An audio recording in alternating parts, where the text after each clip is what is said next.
እንግዲህ ይህን ስልጠና በአዲስ የስልጠና መንገድ ነው ለመከተል እየሞከርኩ ያለሁት እና በስልጠናው እየሰጠሁ በመጣሁ ቁጥር የበለጠ ሪፋይን ለማድረግ ምን ለማድረግ ሞክረናል። በዚህ ስልጠና የትልቁ ስዕል ኃይልና እድገትና ስኬትን የማስመዝገብ ሳይንስ ከግለሰብ እስከ ሀገር የሚል ታይትል ይኖረዋል። ከዛ ቀጥለን ያገኘነው ዳግማዊ እድል ትርጉምና ፋይዳ ከሀገር እስከ ግለሰብ ሰከንድ ቻንስ አግኝተናል። ሶስተኛው ሁሉን ነገር ፈርሶ በሚገነባበት ጊዜና ዓለም ራስን የማቆየትና ጠቃሚ አስተዋጽኦ የሚያደርግ ግለሰብ፣ ቡድን፣ መሪ፣ ተቋምና ሀገር ሆኖ የመቀጠል ጥበብና ሳይንስ ኦርጋናይዜሽናል ሬዚሊየንስ ማለት ነው። እናየዋለን። ይሄም እንደ ቶፒክ ሆኖ አጭር ነው። በዚህ ዓለም በ85% ኋላ ላይ እናየዋለን። ተቋማት አይቀጥሉም። ተቋማት ምናምን ሁሉ ብዙ ተቋማት ይፈርሳሉ። ጠቃሚ ተቋማት አይደል። አንድ ተቋም ወይ ፌል ስላደረገ አላስፈላጊ ነው ተብሎ ይፈርሳል፣ ወይ በተፎካካሪዎች ተበልጦ ይፈርሳል። በቃ ሌሎች ተፎካካሪዎች መጥተው ከሱ በላይ ይህን ስራ ሰርተውት አላስፈላጊ ያደርጉታል። ሶስተኛው ደግሞ ሳክሰስፉል ከሆነ ስራው ላይ ሳክሰስፉል የሆነ ተቋም በሁለት መንገድ አላስፈላጊ ሊሆን ይችላል። አንደኛ ራሱን ረንደንደንት ያደርጋል፣ ራሱን በድግግሞሽ እንትን ያደርገዋል ችግሩን ስለሚፈታ ማለት። ሁለተኛው ደግሞ ስኬታማ የሆነና የታበይና ዘ ፐኒሽመንት ኦፍ ሳክሰስ የስኬት ቅጣት ይደርስበታል። አራተኛው በልፋታችንና በጋራ ጥረታችን እስካሁን ያገኘነውን ድል እያሰብና እያጣጣም ለታላቁና ለወሳኙ አይቀሬ ድል የመዘጋጀት ጥበብና አካሄድ የግለሰብ፣ የቡድኖች፣ የመሪዎች፣ የተቋማትና የሀገራት እጣ ፈንታ ይላል። እስካሁን ያስመዘገብናቸው ድሎች አሉ። እነሱን ሰለብሬት እናደርጋለን። ከዛ በዚህ ድል ሳናኮራራው ሰለብሬት እናደርገዋለን። ኦቨር ሰለብሬት አናደርገው። እንዴት አድርገን ከዛ በኋላ አስቀጥለን እንትለዋለን ነው። ከዛ ውጤታማና ስኬታማ ተቋም ለመሆን ምን አይነት ስኪል ነው የሚያስፈልገው? ለግለሰቦች፣ ለቡድኖች፣ ለመሪዎች፣ ለተቋማትና ለሀገራት ስኬታማ የለውጥ ጉዞ አስፈላጊና ጠቃሚ የሆኑ ችሎታዎችና እነዚህን ችሎታዎች የራስ የማድረግ እና የመላበስ ጥበቡ፣ ስትራቴጂውና የተግባራዊ እርምጃ አወሳሰዱ። በዚህ ስር ወደ 11 ስኪሎች ያስፈልጋሉ። አንድ ተቋም ስኬታማ እንዲሆን፣ አንድ ግለሰብ፣ አንድ ሀገር የማወቅ የመፈጸም እና በማያቋርጥ ሁኔታ ውጤታማ የመሆን ሚስጥርና የግል ጉጉትና የጋራ ጉጉት ኃይልና አስተዋጽኦ የኪዩሪዮሲቲ እና ኮሌክቲቭ ሴኩሪቲ የሚባል ኪዩሪዮሲቲ እና ኮሌክቲቭ ኪዩሪዮሲቲ ማለት ይሄ እናየዋለን ዛሬ። የሀሳብና የግለሰብና የማህበራዊ ምናብ ኃይልና ጥራት ለሳካ የለውጥ ምህዋር የሚያበረክቱት አስተዋጽኦ ከግለሰብ እስከ ሀገር የስኬትና የውድቀት መሰረታዊያንና የማያቋርጥና አዳጊ የሆነ ስኬትን የማስመዝገብና ውድቀትን በርትቶ የማስወገድ ስትራቴጂ፣ ሳይንስና ጥበብ ከግለሰብ እስከ ሀገር መሪነት፣ የመሪነት ልማትና መሪነት የሚለማባቸው ተቋማት ከግለሰብ መሪነት እስከ የስርዓት መሪነት ድረስ መሪነትን የማልማትና በቀጣይነት ብቁና ውጤታማ የሆኑ መሪዎችን የሚያፈራ ስርዓትና ተቋማዊ አሰራር የተላበሰ የመሆን ሚስጥር የሚፈታበት ቁልፍ መሆን የሚያስችል ስኬታማ የጉዞ ንድፍ መሰረታዊያን የአስተሳሰብና የእሳቤ አድማስ መሰረታዊ ለውጥና ስኬታማ የመሆን ሚስጥራት ኮሚኒኬሽንና ዘርፈ ብዙ ጥቅሞቹና አተገባበሩ ከግጭት አፈታት እስከ የሰላም ግንባታ ግብዓትነት የማሳመን የማመን ኃይልና ተግባራዊ ተነሳሽነት እንቅስቃሴ በማድረግ ከወትሮ የሚያጣጥፍ ግዙፍና አድማስ ብዙ ታላላቅ ለውጦችን የማስመዝገብ አቅምን የሚያላብሱ አሰራሮችና ልምዶችን የሚያስገኙ ንቅናቄዎች የማድረጊያ ሚስጥሮች ስኬታማ የለውጥ ጥረቶች ሚስጥርን ፍለጋ ከችግር ትንታኔ እስከ የመፍትሄ ንድፍ መሰረታዊያን የመፈጸም ጥበብና ኃይል እና የትውልዳችን ዕጣ ፈንታ የጀመሩትን የመጨረስ ሳይንስና ጥበብ መሰረታዊና ሁሉን አቀፍ ለውጥን የማስመዝገብ ኃይል ለውጥን በአግባቡ እየመሩ ዳር ላይ የማድረስ ግለሰባዊ፣ ቡድናዊ፣ መሪያዊና ሀገራዊ ጥበብ ይላል። እነዚህ ሳብ ቶፒክስ ናቸው። በዚህ መሰረት ስልጠናችን የምንጀምረው ስለ ትልቁ ስዕል በማውራት ነው። ፈረንጆቹ ምን ይላሉ? ትልቁን ስዕል ስታዩ ትንሹ ስዕል ገለል ይላቸዋል። ትንሽ ስዕል ዝም ብሎ ለጊዜው እንትን የሚል ነው። ሁል ጊዜ የሆነ ነገር ትንሽና ትልቅ ነገር አለው። ትልቁን ነገር አስባችሁ ከሄዳችሁ ትንሹን ነገር እግረ መንገዳችሁን ታገኛላችሁ። ትንሹን ነገር ብቻ ማዕከል አድርጋችሁ ከሄዳችሁ ግን አንዳንዴ ትንሽ ነገርና ትልቅ ነገር ይጋጫል። ትልቁ ትንሹን አይስተውም፣ ትንሹ ግን ትልቁን ሊስተው ይችላል። ስለዚህ ሁል ጊዜ ኮንቨርሴሽን መጀመር ያለበት ከትልቁ ስዕል ነው ማለት ነው። ለምንድን ነው ስለ ትልቁ ስዕል መነጋገር የምንፈልገው? ለምን ያስፈልጋል? ስለ አፍሌክስ ስናወራ ስለ ትልቁ ስዕል መነጋገር የሚያስፈልጋል ለምንድን ነው? ክላሪቲ ኦፍ ፐርፐዝ ይባላል። የዓላማ ግልጽነት ሲኖር አንድ ሰው በሚሰራው ስራ ላይ ዓላማ ግልጽነት ተፈጥሯል።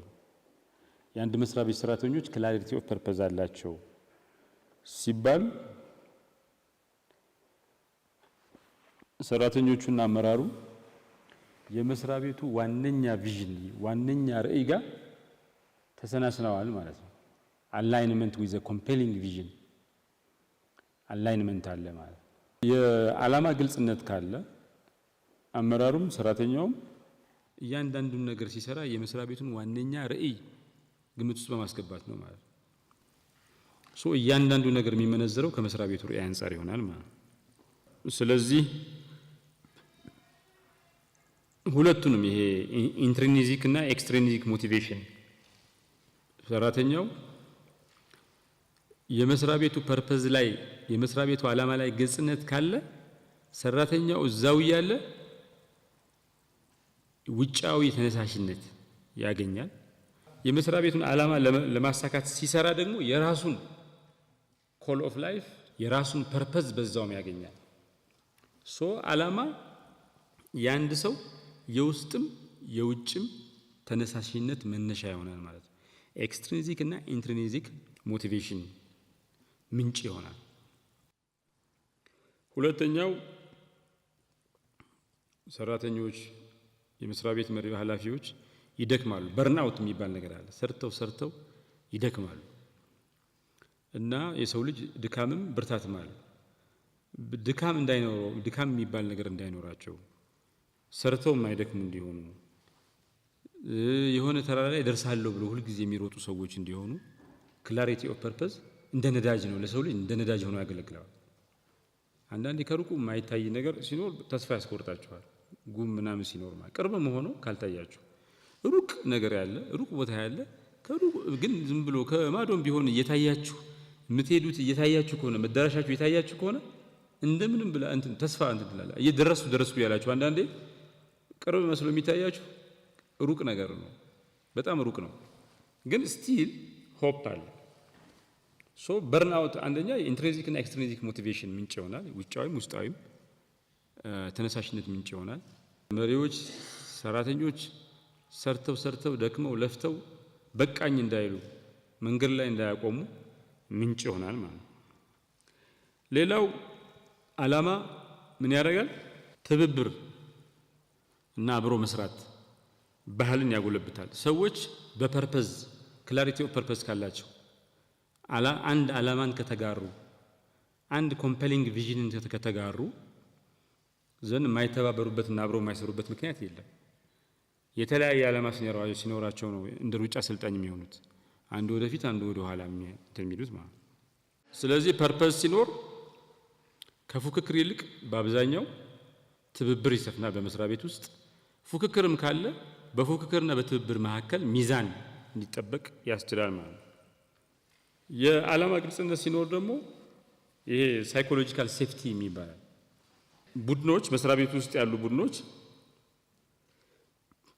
ሪስክ እንዲወስዱ፣ አዳዲስ ነገር እንዲፈጥሩ፣ አዳዲስ ነገር ለመፍጠር የሚያስችል ካልኩሌትድ የሆነ ሪስክ እንዲወስዱ የስነ ልቦና መረጋጋትን ዋስትናን ይሰጣል ማለት ነው። በዚህ ሁኔታ የሚፈጠር ግጭት ካለ ግጭቱ ግሮዊንግ ኦፖርቹኒቲ ይሉታል። ግጭቱ መስሪያ ቤቱን ወደ ኋላ የሚጎት ቡድኖችን የሚያጠፋ የሚጎዳ ግለሰቦችን የሚጎዳ ሳይሆን ከዛ ግጭት የሚፈጠረው ነገር ወደፊት አስፈንጥሮ ይወጣ መስሪያ ቤቱንም ቲሞቹንም ግለሰቦችንም ማለት ግሮዝ ነው ፊውል የሚያደርገው። በእንደዚህ አይነት ሁኔታ የሚመጣ ግጭት ክላሪቲ ኦፍ ፐርፐዝ በተፈጠረበት ሁኔታ የሚመጣ ግጭት መስሪያ ቤት የሚያብዝን እንዲያውም ጭራሽ የእድገት እንትን ምንጭ ይሆናል ማለት ነው። ስለ ቢገር ፒክቸር ስናወራ ስለ ትልቁ ስዕል ስናወራ የምንሰራው ስራ ትልቁ ስዕል አይተን ከሆነ አንድ የተለመደ አባባል አለ። የአሜሪካ ፕሬዝዳንት ማለት ነው ሶቪየት ህብረት አስቀድማ ወደ ህዋ መንኮራኩር ልካ ነበር እና አሜሪካኖቹ እንዴት ተበለጥን ብለው በጣም ተበሳይተው ነበር፣ ኮምፒቲቲቭ ሆነው ነበር እና በዚህ ጊዜ ፕሬዝዳንት የነበረው ይሄ ሙን ራሺራ ነው ምናምን ስፔስ ራሺራ የሚባለው የፉክክር ጊዜ ፕሬዝዳንት የነበረው ፕሬዝዳንት ኬኔዲ ነበር እና ናሳን ለመጎብኘት ይሄዳሉ። ስለዚህ እንደምታውቁት የስፔስ ፕሮጀክት በጣም ውድ ነው እና ፕሬዝዳንቱ ማየት ያለባቸው በጣም ውድ ነገር ስለሆነ ለማሳመን ነው። ሶቪየት ህብረት እንድንበጣት ከፈለጋችሁ አሁን አካክሰን ሌላ ታሪክ እንድንሰራ ከፈለጋችሁ በጀት መድቡልን ነው የሚለው። እሱን ለማሳየት ለማየት በጀቱን ከመፍቀድ በፊት ወደ ናሳ ይሄዳል ፕሬዝዳንቱ ማለት ነው። በሄደ ጊዜ ብዙ ነገር አይቶ ያው ትንሽ ኤክስፔንሲቭ ነው ይሄ በጀት ብሎ አስቦ ሲወጣ አንድ የጽዳት ሰራተኛ ግቢውን እያጸዳ ያገኛል እና ፕሬዝዳንት ኬኔዲ ምን እያረክ ነው አለው። ጽዳት ሰራተኛው አይ እኔ አሜሪካዊ ጨረቃ ላይ ለማውጣት አገሬን እያገዝኩ ነው አለው። እንግዲህ ሰውየው ጽዳት ሰራተኛ ነው። ዝም ብሎ ሲያጸዳ ምናምን ትንሹን ነገር ቢያስብ በቃ ጽዳት ነው ምናምን ቢል ሊሰንፍ ይችላል። የሰው ልጅ በትንሹ ስዕል ይልቅ በትልቁ ፒክቸር ሞቲቬትድ የመሆን ባህሪ ያለው ግራንደር ኮዝ ይፈልጋል። ኮዝ ከሌለው የሰው ልጅ ያስቸግራል። መጥፎ ነገር ውስጥ የሚገባው ትክክለኛ የሆነ ትራንስፎርሜቲቭ ኮዝ ሲያጣ፣ ኮዝ የሌለው ምክንያት የሌለው ፐርፐዝ የሌለው ሰው ከመሆን ይልቅ የሰው ልጅ ኮዝ ያለው መጥፎ ሰው መሆን ይመርጣል።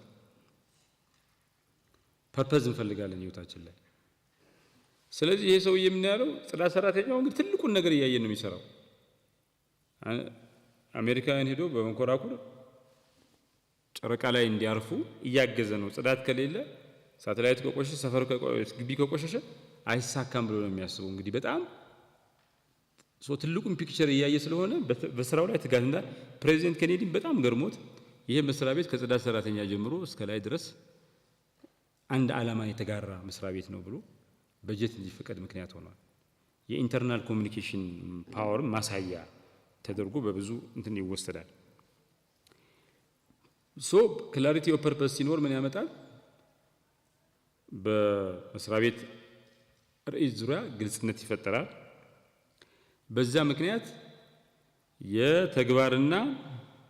የተግባር አንድነት ይፈጠራል። ዩኒቲ ኦፍ አክሽን። ተመሳሳይ ዓላማ ያላቸው ሰዎች አንድ ነገር ሲፈጽሙ ጽዳት ሰራተኛ ሊሆን ይችላል፣ ኃላፊ ሊሆን ይችላል፣ ዲፓርትመንት ሄድ ሊሆን ይችላል፣ ስራ አስፈጻሚ ማንም ሰው ሊሆን ይችላል።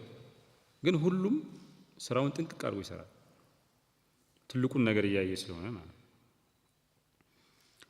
ኮሌክቲቭ አክሽን በግሩፕ የሚሰሩ አንድ መስሪያ ቤት ውስጥ በተናጠል የሚሰሩ ስራዎች አሉ። በቡድን የሚከወኑ ስራዎች ደግሞ አሉ። ይሄ በቡድን የሚከወን ስራ እንዲሰራ የሚያስፈልገው መተማመን፣ ሶሻል ካፒታል፣ ትረስት እንዲፈጠር ያደርጋል። ኮሌክቲቭ አክሽን በተለይ እንደኛ የብሔር ብዝሃነት የሃይማኖት ብዝሃነት ባለበት ሀገር ኮሌክቲቭ አክሽን በጣም ወይ የለም ካለም የተሟላ አይደለም፣ በዛ ላይ ቀርፋፋ ነው። በመሆኑም ኮስትሊ ነው። አንድ ሰው በግል እንትን ይላል፣ በቡድን ስራ ስትለው ከባድ ችግር ይመጣል።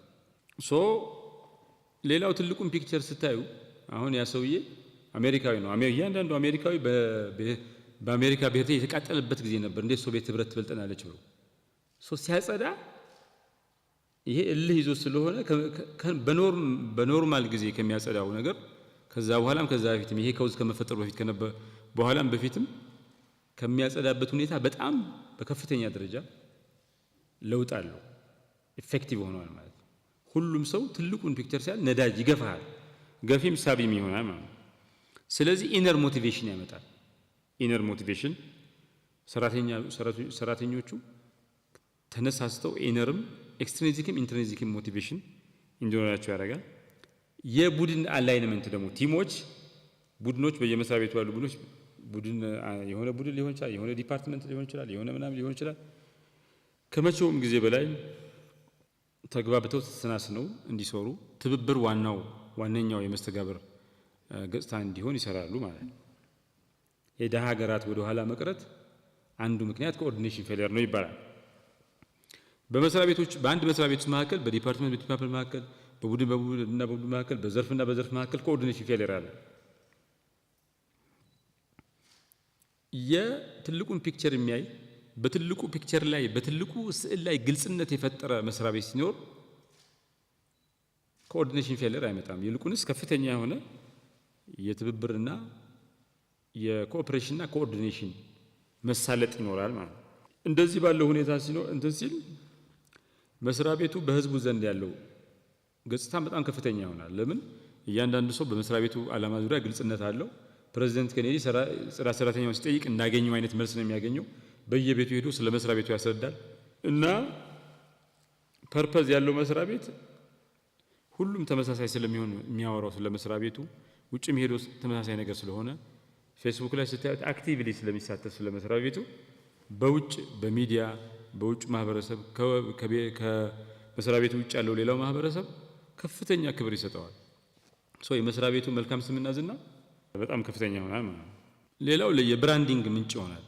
መስሪያ ቤቱ ትልቁን ነገር አይተው የሚሰሩ ሰዎች ሲኖሩት መልካም ስም ስለሚኖረው መልካም ብራንድ ይኖረዋል።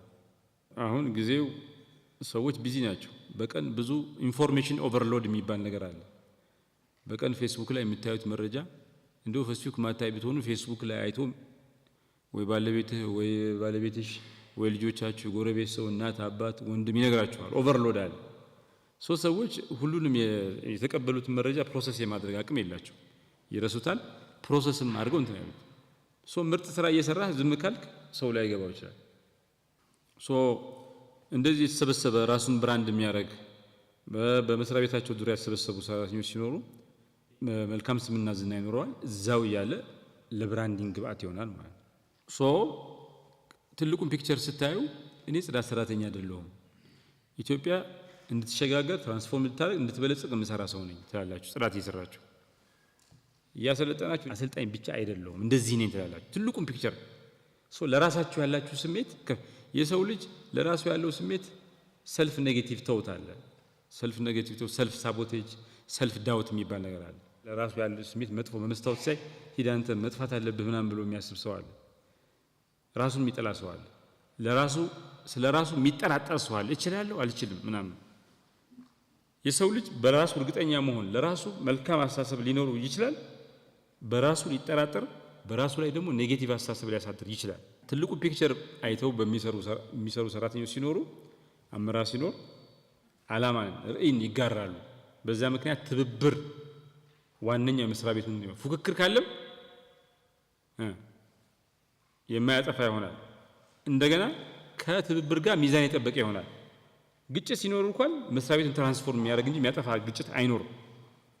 ግጭቱ ራሱ በዛ ምክንያት እዛ መስሪያ ቤት ውስጥ የሚሰሩ ሰዎች ለራሳቸው ያላቸው ግምት ከፍተኛ ነው። ሰልፍ ሪስፔክት፣ ሰልፍ ስቲም ከፍተኛ የሆነ ሰልፍ ስቲም ያላቸው ሰራተኞች፣ ሰልፍ ሪስፔክት ያላቸው ሰራተኞች ለራሳቸው ቦታ ስለሚሰጡ በትንሽ ነገር መውደቅ አይፈልጉም። ትልቅ ነገራችን ማድረግ ይፈልጋሉ። እያንዳንዱ ሰው በግለሰብ ደረጃ ሳይኮሎጂካል የሚሰማው ስሜት፣ መልካም ስሜት፣ ለራሱ ያለው ስሜት በመስሪያ ቤቱ ፐርፎርማንስ ላይ ተጽዕኖ አለው። ጠዋት ከሰው ጋር ከባለቤታችሁ ጋር ተጣልታችሁ ምናምን ብትመጡ መስሪያ ቤት ስራ ላይ ችግር ያመጣል። መስሪያ ቤት ስትመጡ ፕሮብለም ካለ ሞቲቬትድ አትሆኑ። እንደዛ ያደርጋል ማለት ነው። ኢንስፓይሬሽን ይፈጠራል። ሞቲቬሽን ኢንስፓይሬሽን ይፈጠራል። ያ ብቻ ሳይሆን ከዚህ በላይ ደግሞ ዋነኛ ነገር አለ። የአመራር ችግር የሀገራት የውድቀትም የስኬትም መነሻ ነው። ኦፍ ኦል ፋክተርስ አገሮች የሚበለጽጉበት ኦር የሚወድቁበት ዋነኛው ምክንያት አመራር ነው። ከምንም ነገር በላይ ሰሜን ኮሪያና ደቡብ ኮሪያ ነው። ሰሜን ኮሪያ ሀብታም ነበረች፣ ሀያል ነበረች። ደቡብ ኮሪያ በጣም ኮስማና ነበረች። በጣም ትልቅ አምቢሽን ያለው አመራር መጣና ግልብጡን አወጣ። ለሰሜን ኮሪያ ውድቀት ኮንትሪቢዩት ያደረገው አመራር ነው፣ የአመራር ችግር ነው። አሁን በሀብት ስካንዲናቪያ የሚባለው አካባቢ መሬቱ ብዙ ጊዜ በበረዶ ይሸፈናል። መሬቱ ብዙ አያበቅልም። የዛሬ 300 ዓመት 400 ዓመት አውሮፓን ሁሉ እየወረሩ ያሰለቹ ህዝቦች ነበሩ። አሁን የሀብት የመረጋጋት አብሮ የመኖር የፍቅር የሰላም ሃፒነስ ኢንዴክስ የሚባለው ቁጥር 1 ናቸው። በሰው ኃይል ልማት ቁጥር 1 ናቸው። ፊንላንድ፣ ኖርዌይ፣ ስዊድን ቶፕ ራንኪንግ እንትኖች ናቸው ከሀገሮች በሙሉ። ይሄ አመራር ነው ያመጣው። ያገኙት የተለየ ነገር የለም። እንደው ነዳጅ ለምናምን ከተባለ ኖርዌይ ነች ኤክሰፕሽኗ። እዚህ ላይ ትልቁን ፒክቸር አይተን ስንሰራ የውድቀት የሀገራት የካምፓኒዎች የቡድኖች የግለሰቦች ውድቀት ምክንያት የሆነውን አመራር ግለሰብ ሲወድቅ ራሱን መምራት አልቻለም ማለት ነው። ሰልፍ ሊደርሺፕ አልቻለም ማለት ነው። አገር ሲወድቅ፣ ተቋማት ሲወድቁ፣ ቡድኖች ሲወድቁ የአመራር ችግር አለ ማለት ነው። አገሮች ስኬታማ ሲሆኑ ሲያድጉ፣ ካምፓኒዎች ተቋማት ሲያድጉ፣ ቡድኖች ሲያድጉ፣ ግለሰቦች ሳክሰስፉል እንትላል ራሳቸውን እየመሩ ነው። ሌሎቹም ተቋማቱ ቡድኖቹና አገሩ መሪ አግኝተዋል ማለት ትክክለኛ መሪ አግኝተዋል ማለት። ስለዚህ ቢግ ፒክቸሩን አይቶ የሚሰራ እንትን ሲኖር የውድቀት ምክንያት የሆነው ዋነኛው ምክንያት እንዲታከም ያደርጋል። የስኬት ምክንያት የሆነው ዋነኛው ስኬታማ አመራር ኮንፊደንስ ያለው አመራር አገሪቷ እንድታገኝ ያደርጋል ማለት ወይ ተቋሙ እንዲያገኝ ያደርጋል ወይ ቡድኑ እንዲያገኝ ያደርጋል። በቢገር ፒክቸር ላይ ትልቁ ስዕልን የሚያውቁ ሰራተኞች እና አመራሮች ባሉበት ሁኔታ ሰዎች ስለ ራሳቸው ሰልፍ አዌርነስ አላቸው። ራሳቸውን ያውቃሉ በደንብ አድርገው። ኦርጋናይዜሽናል አዌርነስ የሚሉት ተቋሙንም በደንብ ያውቁታል። ቢገር ፒክቸሩን ያያችሁት ትልቁን ፒክቸር ያያችሁት ተቋሙን በደንብ ስለምታውቁት ነው። የማታውቁትን ተቋም ቢገር ፒክቸር አታውቁት። ትልቁን ስዕል አይቶ የሚሰራ ሰራተኛ፣ ትልቁን ስዕል አይቶ የሚሰራ አመራር፣ ትልቁን ስዕል አይቶ የሚሰራ የጽዳት ሰራተኛ ምን ይኖረዋል? ሌጋሲ ነው እየገነባ ያለው። ሌጋሲ ቢልዲንግ የሚባል አሻራ እያኖረ ነው። ጽዱ ንጹህ ምናምን መስሪያ ቤት፣ ስልጠናውን በደንብ የሚሰጥ መስሪያ ቤት፣ ስራውን በአግባቡ የሚከውን መስሪያ ቤት፣ ጥንቅቅ አድርጎ የሚሰራ መስሪያ ቤት። ይሄ ውርስ ይሆናል። የሆነ ወቅት ስራ ሳይሆን ባህል ይሆናል፣ ድርጅታዊ ባህል ይሆናል። የሚቀጥለው ጄኔሬሽን የሚያስቀጥለው ይሆናል። ያን የሚመሩ መስሪያ ቤት የሚመሩ ሰዎች ሰራተኞች ምን ነገ ጠዋት በሚቀጥለው ትውልድ የሚታወሱት በውድቀት አይደለም፣ በስኬት ነው። መስሪያ ቤታቸውን የሰጣቸውን ስራ ጥንቅቅ አድርጎ የሚሰሩ መስሪያ ቤታቸውን ትራንስፎርም ያደረጉ ሰዎች፣ አመራሮች፣ ሰራተኞች ተብለው ይታወሳሉ። ቅድም እንዳየነው አመራር የሁሉም ነገር የስኬትም የውድቀትም የሰው ልጅ ከፈጠራቸው ነገሮች ሁሉ ሂውመን ኢንቬንሽን የሚባሉ ሞስት ፕሮሚነንት ነው እንትን ነው። ይሄ እንዲስተካከል የሚሰራ ይሄ አቅም እንዲፈጠር የሚሰራ መስሪያ ቤት በጣም ክሪቲካል መስሪያ ቤት ነው ማለት። ቅድም እንዳየነው ደቡብ ኮሪያና ሰሜን ኮሪያ፣ ስካንዲናቪያ፣ ኮንጎ ደግሞ አለ። ኮንጎ ዘ ጂኦሎጂካል ስካንዳል አንድ የቤልጅየም ጂኦሎጂስት ትምህርት ሲማር ይሄ ኬሚካልና ይሄ ኬሚካል አብረው አይገኙም፣ ሚቹዋሊ ኤክስክሉሲቭ የሆነ ባህሪ ያላቸው አንዱ ከተገኘ ሌላውን ያጠፋዋል ይላል። እንደዛ ተምሮ መጣና ኮንጎ ሄዶ ሲቆፍር ትምህርት ቤት ከተማረው በተቃራኒው እነዚህ ሁለቱ ሚቹዋሊ ኤክስክሉሲቭ ባህሪ ያላቸው የተባሉ ማዕድኖች ተቃቅፈው ተዛዝለው አገኛቸው እና ያን ሁኔታ ዘ ጂኦሎጂካል ስካንዳል አለው። ጂኦሎጂ ተዋረደ ነው ማለት ነው። ተዋርዷል፣ ተማርነው ትምህርት ልክ አይደለም ማለት ነው። ግን ኮንጎ በጣም ወደ ኋላ የቀረች ሀገር ነች። በሀብት አንደኛ በጣም በማዕድን የትንበሸበሽ ሀገር። ግን ኮንጎ ውስጥ ሌላ ቢቀር አንድ ወረዳ ከሌላ ወረዳ ጋር የሚያገናኝ መንገድ የለም እና በአውሮፕላን ነው። መንገድ ስለሌለ አውሮፕላን እድገት ሆኖ አይደለም። ኖርማሊ አውሮፕላን የተሻለ ነው አይደል? እኛ የምንጠይቀው ግን ኤክስፔንሲቭ ነው። አንድ ሰው ከዚህ ወረዳ ከሌላ ወረዳ ለመሄድ በጣም ብዙ ብር ይከፍላል። ሄይቲ እና ጃፓን ብዙ ድሃ የምትባል ሀገር ነች፣ የቆየ ስልጣን ያላቸው። ሄይቲ ብዙ ሀብት አላት። ጃፓን አጠገቧ ያሉት ሀገራት ጃፓን ለእድገታቸው ምንጭ ጃፓን ነች። ኮሪያም፣ ታይዋንም፣ ቻይናም እንዲያውም ከቀኝ ገዢዎች መካከል የተሻለ ቅኝ የገዛቸው ሀገራት በተሻለ ሁኔታ አድገዋል የሚባሉት ጃፓን ነው። ጃፓን ቻይናን ገዝቷል፣ ኮሪያን ገዝተዋል፣ ፊሊፒንስን ገዝተዋል።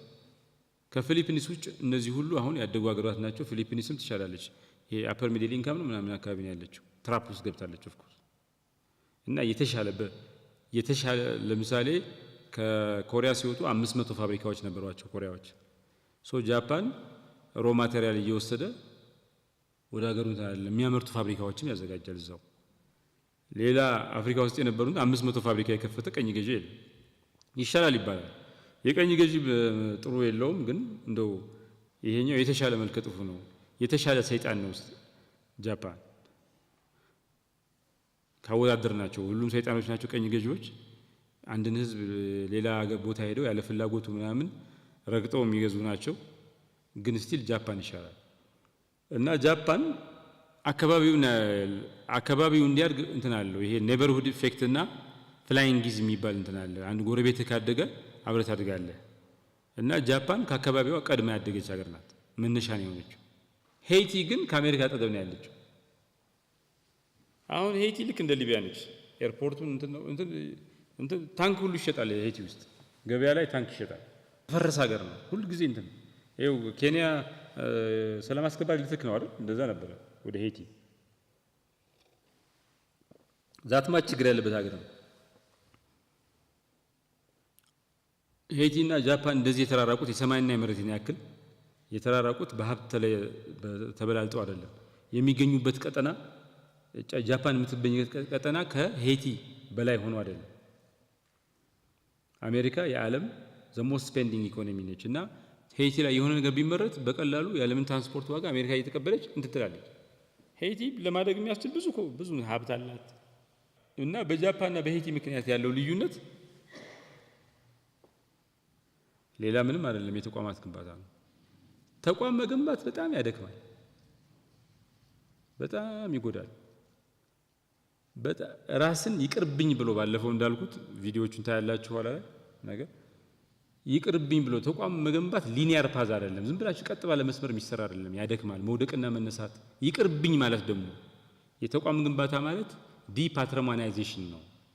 ፓትሪሞናይዜሽን ማለት አንድን ስራ ምናምን ጥቅም ምናምን በዝምድ በአምቻ ጋብቻ በአውቀልሃለሁ ምናምን መከፋፈል ማለት ነው።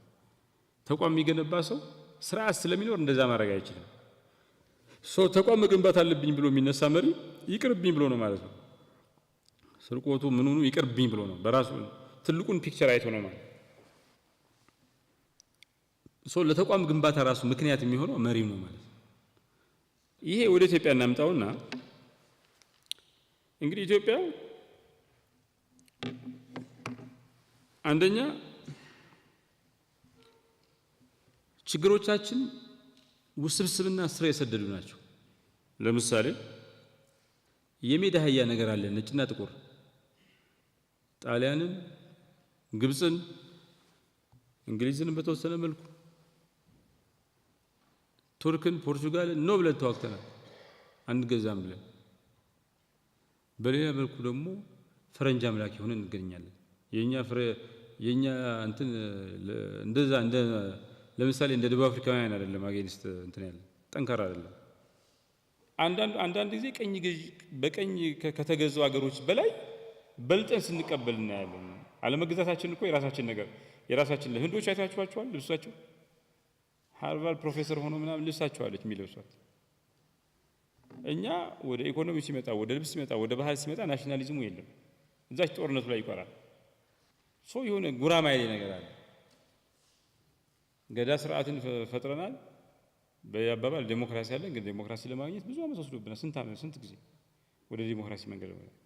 አድዋ ላይ ጣሊያንን አሸንፈናል። ከአድዋ እስከ ማይጨው ጦርነትን ተኝተናል። ጣሊያኖቹ ማኒፋክቸሪንግ የሚባለው ጂዲፒ ሬሽዮ ማኒፋክቸሪንግ የፋብሪካ ምርት ለጂዲፒ የነበራቸው 18 ምናምን በነበረበት 17 16 አድርሰውታል። ከአድዋ ወደ ማይጨው ማለት እኛ ተኝተን ጠበቅናቸው። ጭራሽ ዘመናዊነትን በሱሁት መንገድ ተቀበለን ጠበቅናቸው። ምን ሆነ? እንዴት ነው? የጥቁሮች ሁሉ ኢንስፓይሬሽን ሆነን መነሻ ሆነን ጥቁሮች ለራሳቸው ያላቸውን ግምት ዝቅተኛ የነበረውን እንትን አስተካክለን ለምንድነው ያ ናሽናሊዝም ወደ እድገት ያልተመነዘረው? መጀመሪያ ለምንድነው ወደ ኢኮኖሚ ያልመጣው? ለምንድነው እርስ በርስ እንድንዋደ ኮኦፕሬት እንድናደርግ ያላረገ? ይገርማል። ከዛ በኋላስ እንዴት ተኛን? ጣሊያን ተሸንፎ እያለ ተስፋ ቆርጦ ዝም ማለት ሲገባው ሌላ ለኛ ትውልድ መጥቶ የአባቶቻቸውን ሽንፈት በቃ ተሸንፈናል ቁጭ ማለት ሳይሆን በእልህ በወኔ ተነስቶ የተሻለ ሀገር ሆኖ መጥቶ ወረረ። ቢያንስ 5 ዓመት ብዙውን ፓርቲ ኢትዮጵያ ይዞ እንትናል። እኛ ተኝተን ጠበቅ ነው ማለት ጠላት እንዳለን እያወቅን ቅኝ ገዥነት እንዳለ እያወቅን ሞተን ያስከበርነው ነፃነት እንዳለን እያወቅን በቀጣይነት ስለማስከበር የኮንሲስተንሲ ችግር አለብን። ሜዳህያ ይችላል። የስልጣን ሽግግር ሰላማዊ ሆኖ አያውቅም። ሌላ ቢቀር የሞደርን ኢትዮጵያ የሚባለው ከቴዎድሮስ አጼ ቴዎድሮስ መቅደላ ላይ ራሳቸውን አጠፉ። እንግሊዝ ወሯቸው። ልጃቸው ያለ ውዴታው ወደ እንግሊዝ ሀገር ተወሰደ። ልዑል ዓለማየሁ። ከዛ በእሳቸው እግር አጼ ዮሐንስ መጡ። አጼ ዮሐንስ መተማ ላይ ሞተው ስልጣን ወደ ሚኒሊክ መጣ። ሚኒሊክ ይሻላል ብለው የሞቱ አጼ ሚኒሊክ የሞቱ ጊዜ 5 ዓመት ምናምን አልሞቱም ተብሎ ተደብቋል። ያው ትራንዚሽን ችግር ስላለ ሚወርስ ጠንካራ መሪ ስለሌለ ከዛ እሳቸው ልጅ ኢያሱን አውርሰው ሄዱ። ልጅ ኢያሱ ታስሮ እስር ቤት ግፍንትን ብሎ ጣሊያን የማጭው ጦርነት ላይ አሸንፎ ወደዚህ ሲመጣ ተገደለ እና ንጉሱም ለመጀመሪያ ጊዜ ወደ እንግሊዝ ሀገር ሄዱ። መንግስቱ ኮሎኔል መንግስቱ ጥለው ሄዱ።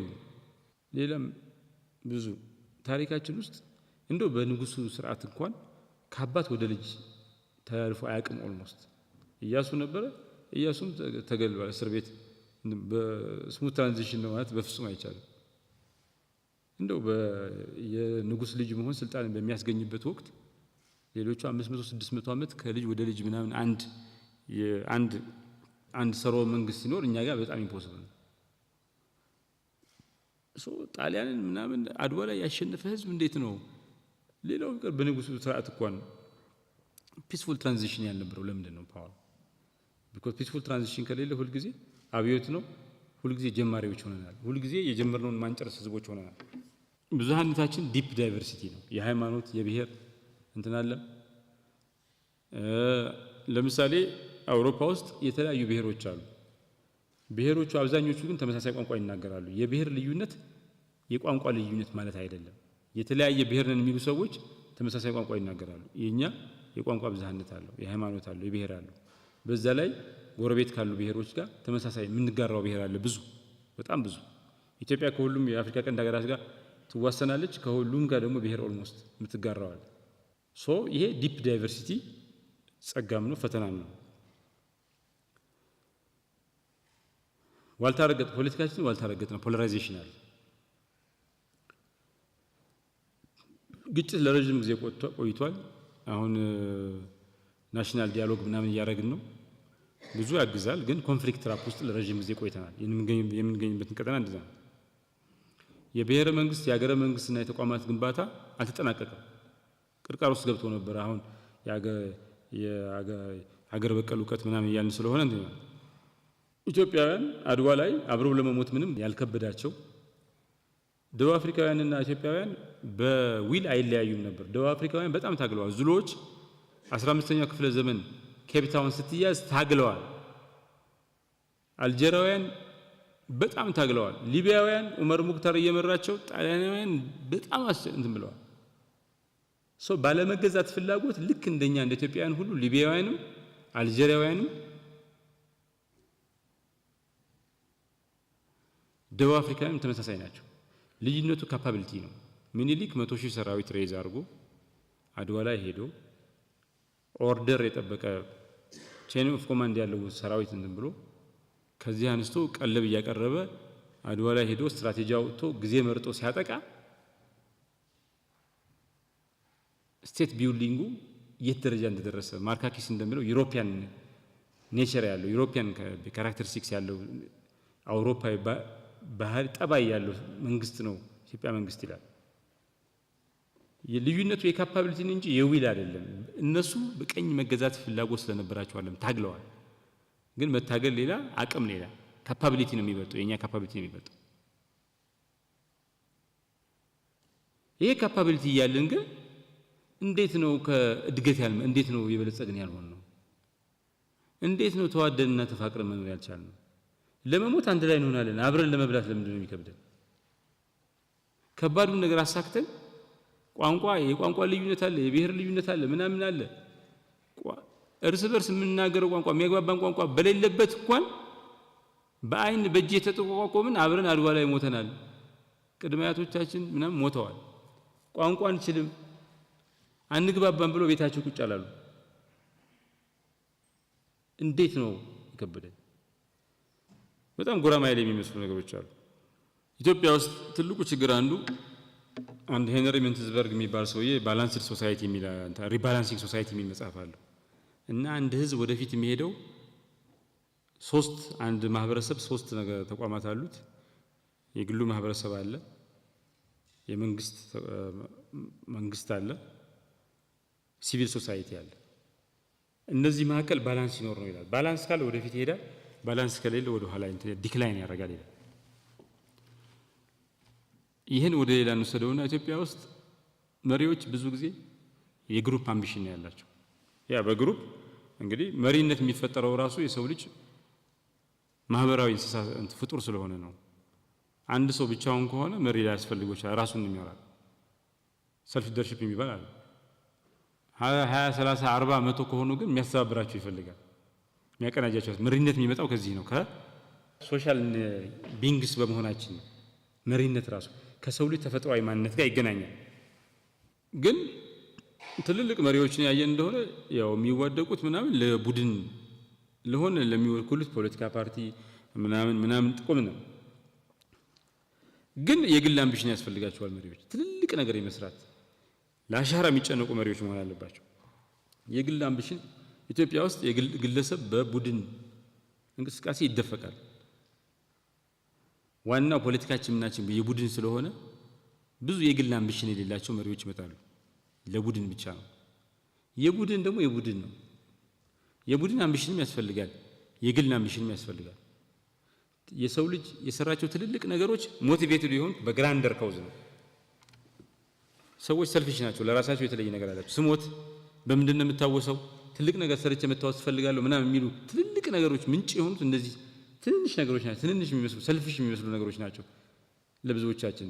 የቶማስ ኤዲሰንና የቴስላ ፉክክር ብዙ ነገር ብሎ ቴክኖሎጂን ቀይሯል። እነሱ የሰው ልጅ ለመቀየር ምናምን ለማገዝ አይደለም ሲፎካከሩ ነው ያመጡት። ሲፎካከሩ ግን ውጤቱ ለሁላችን የሚተርፍ ነው። አሁን ላይት ባልብ ባይኖር ኖሮ አንተያይም ነበር። እንደዚህ ጨለማ ላይ ነው የማወራው። ይሄን መብራት የፈጠረው ቶማስ ኤዲሰን ነው። ከዛ ግን መብራቱን በዲሲ ሳይሆን በዳይሬክት ካረንት ሳይሆን በኦልተርኔት ካረንት እንዲሆን ያደረገው ቴስላ ነው። ሳሙኤል ብለዋል። ኮምፕሊመንት ተደራርገዋል። አይዋደዱም ነበር፣ በጣም ይፎካከሩ ነበር። በስራዎቻቸው ግን ኮምፕሊመንት ተደራርገዋል። አንዱ ሌላውን አሟልቶታል፣ የጎደለውን ሞልቶታል። አንድ መሪ ለረጅም ጊዜ ከልጅነቱ ጀምሮ መሪ የመሆን ፍላጎት ሲኖረው ራሱን ያዘጋጃል። መሪ ሲሆን ምን እንደሚያደርግ ያኔ ከሆነ በኋላ ምን ላድርግ ብሎ ያስብ።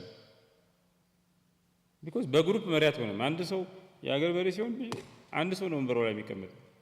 የሆነ መስሪያ ቤት የዚች መስሪያ ቤት ኃላፊ ሲሆን አንድ ሰው ነው ወንበሩ ላይ የሚቀመጠው። ሶ አንለስ አይ ሃቭ አምቢሽን ምንም የለም። ወንበሩ ይመክናል ማለት። ይሄ ግሩፕ ሞቢላይዜሽኑ በጣም ብሎ የግለሰብ አምቢሽን በዛ ምክንያት በግል ውጤት የሚያመጡ በግል ዲፈረንስ የሚያመጡ አጠቃላይ ግለሰብ የሚባለው ያለው ቦታ ማህበረሰባችን ውስጥ ሌላ ቦታ ግለሰብ ተአምር ይፈጥራል። እኛ ጋር ግለሰብ ተአምር የመፍጠር አቅሙ አንደርማይንድ ነው። የሰው ልጅ ከኢንዱስትሪያል ሪቮሉሽን በፊት ብዙ እንቅስቃሴው የቡድን ነበረ። ኢንዱስትሪያል ሪቮሉሽን ለግለሰብ ነጻነት ከፍተኛ አስተዋጽኦ አድርጓል። ከዛ ቀጥሎ ሬናይሰንስ ከፍተኛ አስተዋጽኦ አድርጓል። ከዛ ቀጥሎ ሳይኮሎጂ የሚባለው ሳይንስ ከመጣበት ጊዜ ጀምሮ ግለሰቦች ከፍተኛ ቦታ እንዲኖራቸው ግለሰቦች ራሳቸውን አንደርስታንድ እያደረጉ ማህበረሰብ ግለሰብን አንደርስታንድ እያደረገ እና የግለሰቦች ሚና እየጨመረ ነው እየመጣው በዓለም ውስጥ። እኛ ጋር ግን የተገላቢጦሽ ነው። ኦፍ ኮርስ የወል ኮዝ ያስፈልገናል፣ ግን ባላንስ መደረግ አለበት። ግራንደር ዓላማ ያላቸው ስለ ሌጋሲ ስለ አሻራ የሚጨነቁ ትልልቅ ነገር ሰርቶ ማለት የሚፈልጉ ሰዎች፣ ለራሳቸው የተለየ ግምት ያላቸው ሰዎች ያስፈልጋሉ። ማህበረሰብ የሚንቀሳቀሰው እንደዛ ነው። ሞተር የሚንቀሳቀሰው በምንድን ነው? በትንሿ ችንጋር ነው አይደል? ትልቁ ሞተር እሱ ያስፈልጋል። ግን በሌላ መልኩ ደግሞ ታሪካችን ውስጥ ትልልቅ መሪዎች ምን ማለት እንደሆኑ ቀምሰን እናውቃለን። አድዋ ላይ አሸንፈናል፣ የትልቅ መሪ ውጤት ነው። አክሱም የትልቅ መሪ ውጤት ነው።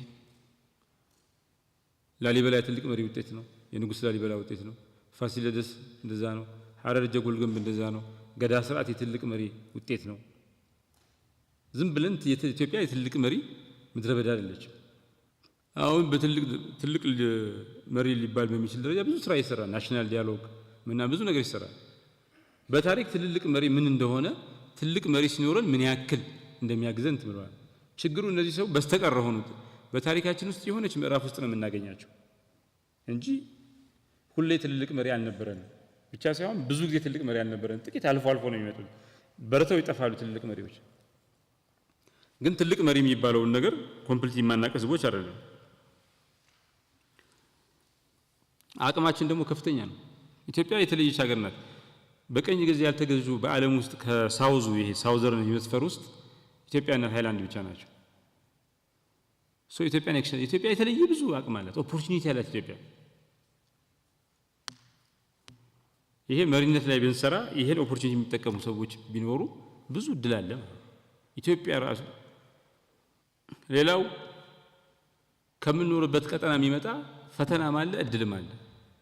እኛ የዚህ ቀጠና ጃፓን ቀጠናውን ይዛው እንደወጣችው እንግሊዝ ፍሎረንስ እና ቬኒስ ዳች እና እንግሊዝ አውሮፓን ይዘው እንደወጡት የኛ እድገት ሆርን ኦፍ አፍሪካን ኢስት አፍሪካን ብሎ መላው ሌላ ቦታ የሚኖሩ ጥቁሮችና ጭቁን ህዝቦች ደሃ ህዝቦች ኢንስፓይሬሽን እንሆናለን። ልክ አድዋ ላይ እንዳደረግነው በእድገትም ማድረግ እንችላለን። የምንኖርበት ጊዜ ደግሞ ወቅቱ እድልም ነው ፈተናም ነው።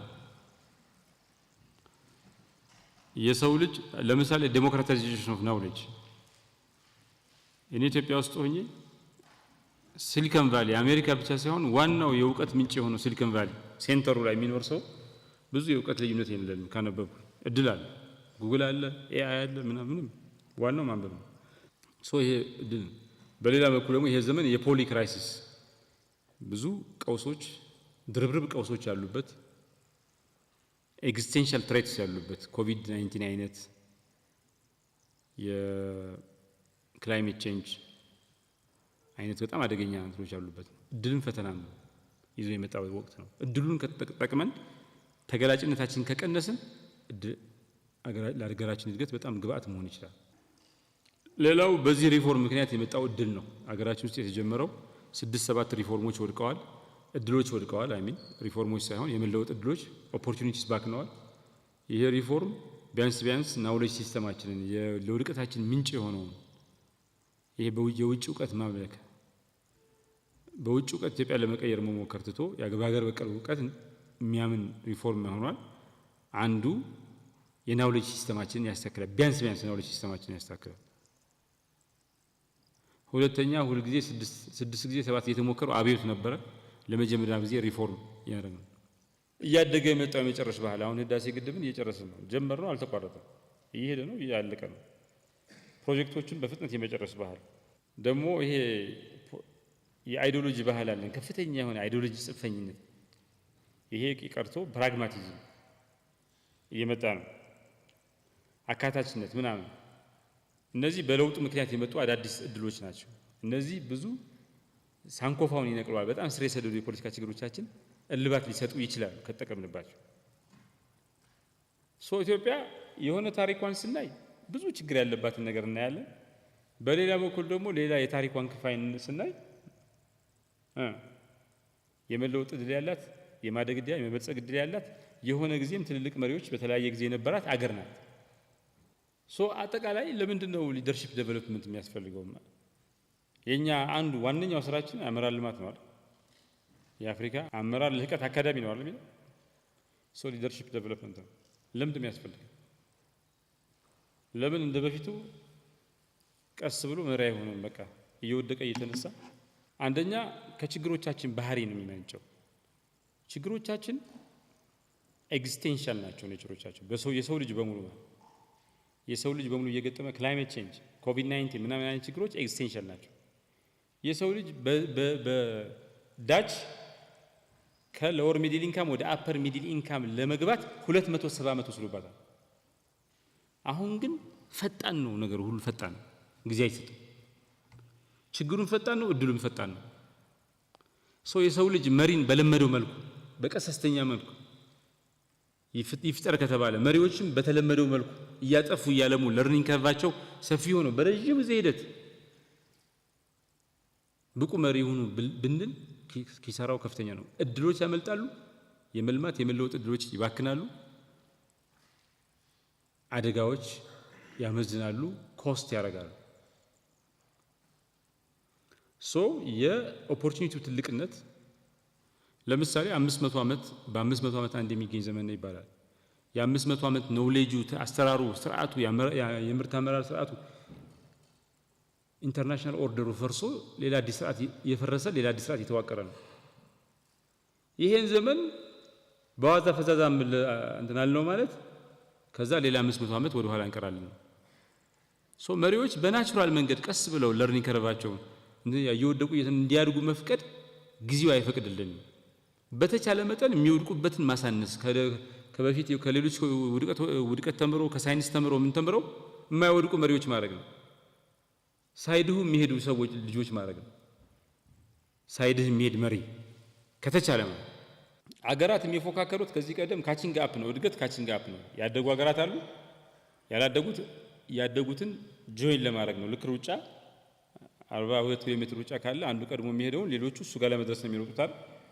እሱ ጋር ከደረሱ በኋላ ቀድሞ የሚሮጠው ከደረሱ በኋላ ነው የሚያሸንፍ የሚችሉት። አሁን ግን መላ የሰው ልጅ የሚወዳደረው እርስ በርሱ ብቻ ሳይሆን እርስ በርሱም ይኖረዋል። ዋናው ፉክክር ግን የሰው ልጅና ቴክኖሎጂ ሆኗል። አሜሪካ አዲሱ ኤአይን ማሽን ለርኒንግን ምናምን በሱ ምርጥ ካልሆነች አሁን ያደገች መሆኗ ጋራንቲ የለውም፣ ወደ ኋላ ትቀራለች። ከሁሉም ከአሜሪካም ከምንም ቀድሞ እየሮጠ ያለ ቴክኖሎጂ ነው ያለው። ሁላችንም ከዚህ በፊት እድገት ማለት ያደጉት መቀጠል ነው ስራቸው፣ ያላደጉት ነው መሮጥ ያለባቸው። ያደጉትም አሁን መሮጥ አለባቸው። ቢኮዝ ያለፈውን 500 ዓመት ቴክኖሎጂ ኢሪሌቫንት የሚያደርግ የተለየ እንትን ያለው። ሌላው ኮምፕሌክስ ነው። አሁን መሪዎች ብዙ ነገር ነው የሚያስተዳድሩት። መሪዎች ማለት በፊት ጦርነት ማለት ዋን ዳይሜንሽናል ነው። እዚህ ጋር ቀጥ ያለ መስመር ይሰራል። አንደኛው ቀጥ ያለ መስመር ይሰራል፣ ፊት ለፊት ነው። ከዛ ሄዶ በጩቤ ወይ በመሳሪያ በዚህ በቁመ ጠብቀኝ ነው የሚዋጋው። እና ጦርነት ማለት አየር አለ፣ ባህር አለ፣ እግረኛ አለ፣ መሳሪያ እንትን አለ፣ አልትራሪ አለ፣ ከባድ መሳሪያ አለ፣ ድሮን አለ፣ ኢንፎርሜሽን ዋርፌር አለ፣ ሳይኮሎጂካል ዋርፌር አለ። የጦርነት የሚመራ ሰው ውስብስብ ብዙ ነገር ነው የሚመራው። አሁን ኢኮኖሚ ማለት ዲጂታል ኢኮኖሚ አለ፣ ክፍያ ክሪፕቶ ካረንሲ ምናምን አለ፣ ስፔስ ኢኮኖሚ አለ፣ ብዙ ነው። 500 ሳን ፍራንሲስኮ ውስጥ 500 ሰው አልባ ታክሲዎች አሉ። ኮምፒውተር ነው ትነግረዋለህ፣ ምንም ሰው የለም፣ አድርሶ ይመጣል። ውስብስብ ነው። ሊደርሺፕ ኮምፕሌክስ ነው በጣም።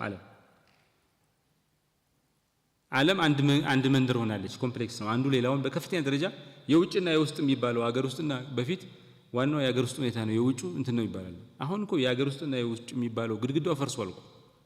የውጩ ወደ ውስጥ ይገባል፣ የውስጡ ወደ ውጭ ይሄዳል። በጣም ተጽዕኖ እንትን እንላለን። ኮቪድ-19 የሆነ ቦታ ወይ ቻይና ወይ ኮንጎ ተመጣ ተባለ፣ ከዛ ዓለምን አዳረሰ። ሁላችንም ሳልናል።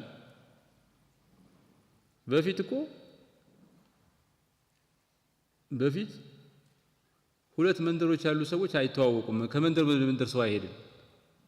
ከነሱ 2-3 ኪሎ ሜትር ርቆ ያለውን ሰው ላያውቀው ይችላል። ትንሽ ተራራ ጉብታ ካለች፣ ትንሽ ውሃ ካለች አይሻገርም። አሁን ዓለም አንድ መንደር ሆናለች። አንድ መሪ አገሩን፣ ካምፓኒውን፣ ቡድኑን ብቻ አይደለም የሚመራው፣ በሌላው ተጽዕኖ ያለው ኮምፕሌክስ ነው። አንድ መሪ የሰውን ተፈጥሮ ማወቅ አለበት፣ ሳይኮሎጂ ማጥናት አለበት፣ ኮሚኒኬሽን ማጥናት አለበት፣ ሶሺዮሎጂ ማጥናት አለበት፣ ማህበረሰብን ለመረዳት ማለት ነው። ምናምን በደንብ ማንበብ አለበት። ምንም ሳይነበብ የሚመጣ ነገር የለም፣ ውሸት ነው።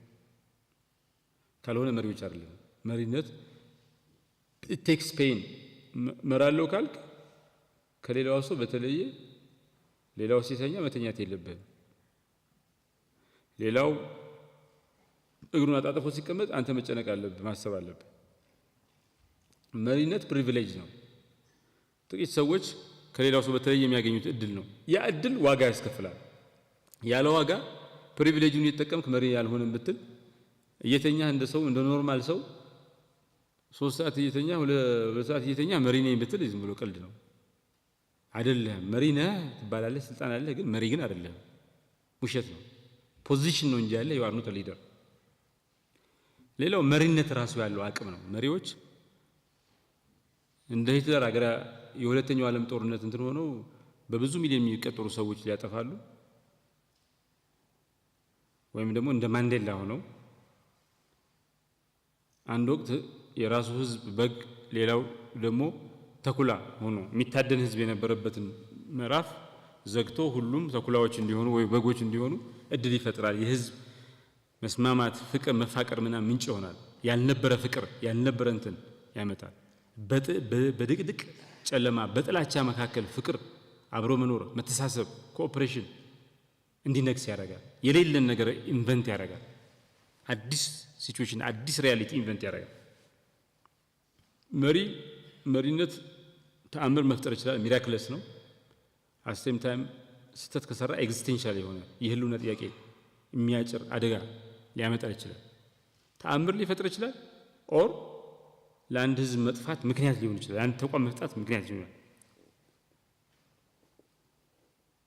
አሌክዛንደር ዘ ሰከንድ ኤክሰፕሽን ነው ለግሪኮቹ። ከዛ በኋላ እንደዚህ አይነት መሪ አላገኙም። ዛሬ ግሪክ አውሮፓ ህብረት አይተናል። ወጣ እንትን ብላ ሊባረር ተብሎ ቤላው ተደረገች ምናምን። ያ ግን አሌክዛንደር ዘ ሰከንድን የመሰለ አሌክዛንደር ዘ ግሬትን የመሰለ ትልቅ መሪ የነበራት ነች ግሪክ። አሁን በመሪነት እንደዚህ ቀውስ ውስጥ ልትገባ ማለት የአፍሪካ የአውሮፓ መሳለቂያ ልትሆን ማለት። ትልልቆቹ ቲንከሮች እነ አርስቶትል እነ ሶክራተስን ያፈራች ሀገር ናት። ትልቅ መሪዎች ለምን እንደሆኑ አጥንተን ሌሎች መሪዎችም ይህን እንዲላበሱ ካላደረግን በስተቀረ ትልቅ መሪዎች ኤክሰፕሽንስ ናቸው። በሆነ ዘመን ብልጭታ የሚገኙ ናቸው። በ100 ዓመት በ200 በ300 ዓመት አንዴ ነው የምናገኛቸው። ትልልቅ መሪዎች እንዲኖሩን ከፈለግን ሳናሰለጥን ሳንሰራ ትልልቅ መሪዎችን የሚፈጠር ስርዓት ሳንፈጥር በቃ በራሳቸው መንገድ ይምጡ ካል 300 200 ዓመት እየጠበቅን ነው የሚመጡት ማለት። ሌላው ውድቀት ሰልፍ ፐርፔቹዌቲንግ ነው። ፌለር ትራፕ የሚባላል።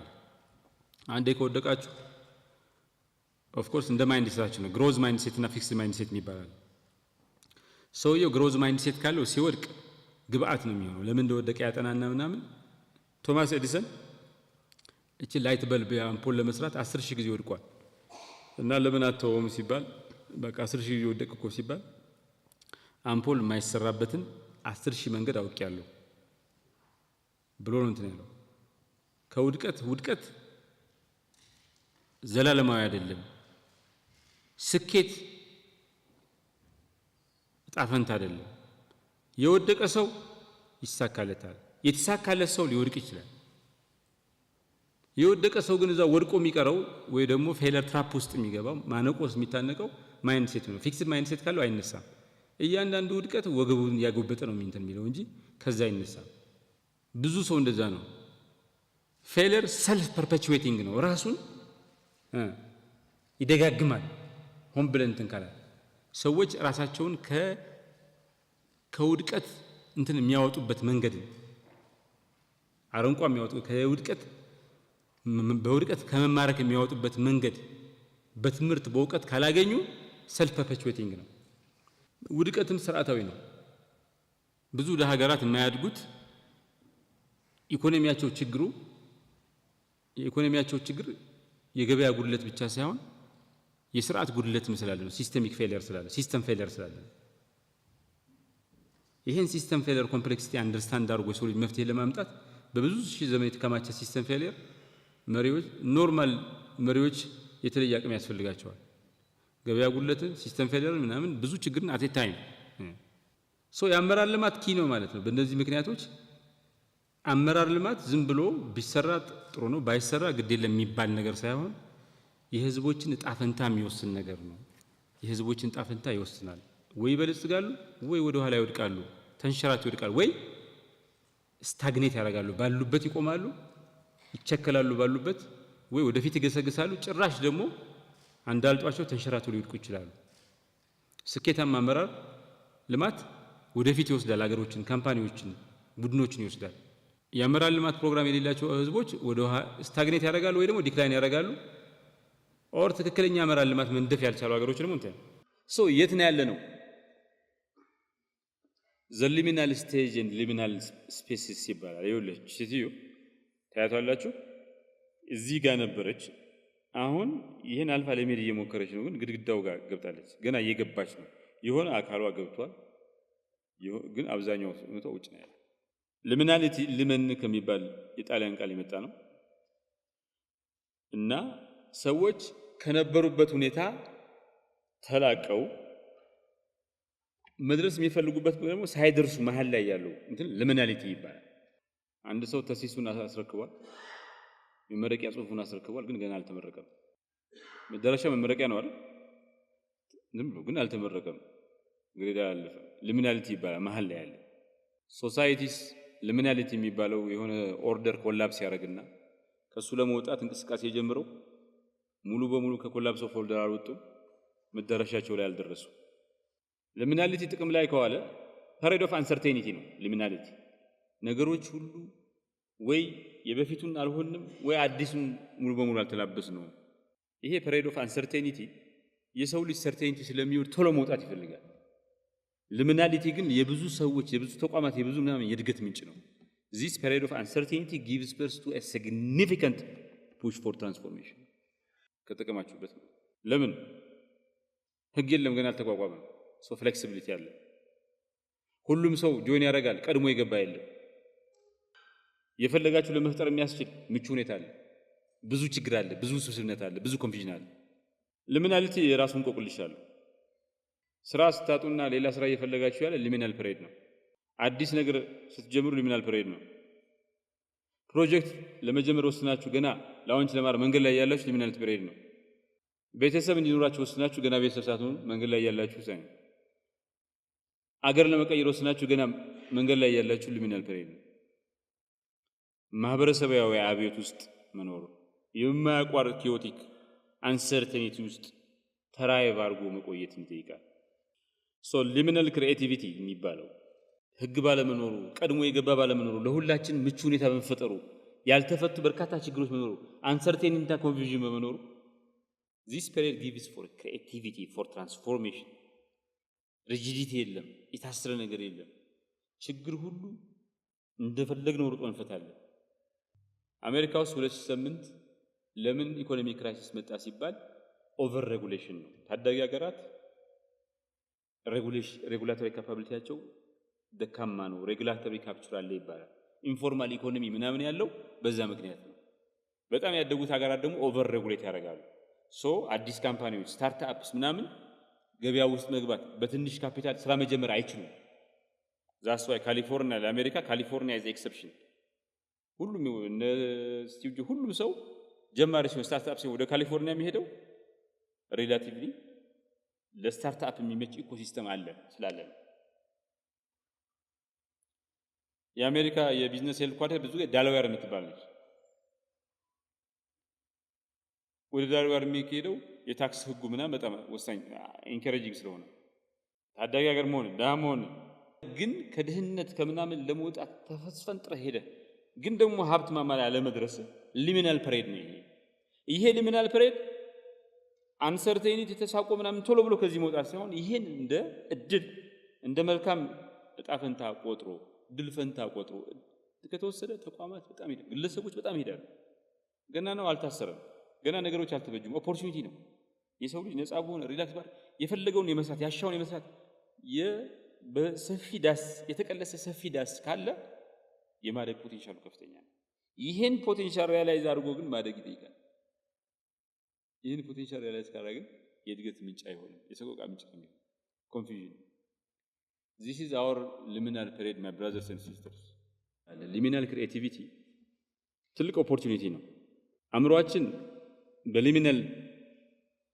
በሊሚናል ስፔስ ላይ እነዚህ ወልብ መልኩን ባለየ እንትን ላይ አንኮምፎርታብል ነው የሚሆነው፣ አንሰርቴን ነው የሚሆነው። አንሰርቴኒቲ አይወድም አእምሮአችን፣ ሰርቴኒቲ ነው የሚወደው። ኒውራል እንትናችንን አንደርማይን አድርገን አእምሮአችን ይሄን ያልተመቸ ሁኔታ ምንድነው ኔሴሲቲ ዘ ማዘር ኦፍ ኢንቬንሽን ነው አይደል የሚባለው። ይሄን ችግር ይሄን አንሰርቴኒቲ እንደ እድል ብንጠቀምበት ግን በጣም ማደግ እንችላለን። ሶ ሊሚናል ስፔስ እንዴት እንጠቀምበት? ለምሳሌ ሀሳቦችን ማገናኘት። በዚህ አንሰርቴኒቲ ሀሳቦቻችን አዋጥተን ስናገናኛቸው ትልቅ እንትን በሊነር ዌይ ማግኘት፣ አንድ ሀሳብ ሊነር ማለት ነው ማገናኘት፣ አይዲያዎች ተደምሮ በጣም ትልቅ ነገር የማድረግ አቅም እንዲኖራቸው ማድረግ።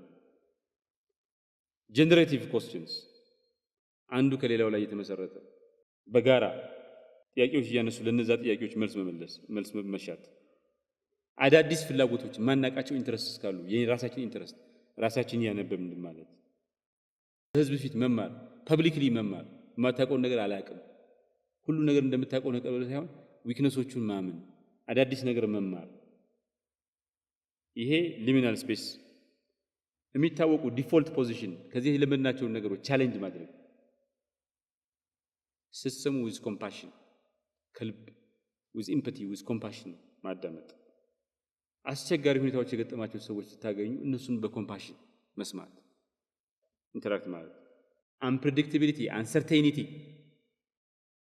የጎደሉ ፐሬድ መቀበል፣ ዌልካም ማድረግ፣ ከሱ መሮጥ ሳይሆን መሸሽ ሳይሆን እንደ ቅቡል ወስዶ በዛ ውስጥ ትራይቭ አድርጎ መኖር መቀበል። ሶ በዚህ ጊዜ የሚመጣ ለውጥ በሊሚናል ጊዜ የሚመጣ ለውጥ እስከ ጥግ ሊሄድ ይገባል። ለውጡ መሃል ላይ አይደለም። የቴክኖሎጂ ምናምን ጥግ ድረስ ወሰዱት። ኤክስፕሎር ዘ ኤጅ ይሉታል። ከአሰርቴኒቲ ፍሎው ጋር ከሙዚቃው ጋር አብራችሁ go with the flow. Uncertainty is not a problem. After all, necessity is the mother of invention, my brothers and sisters. ከፍራቻዎቻችሁ ጋር ከአንሰርቴኒቲዎች ጋር ጓደኞች ሁኑ።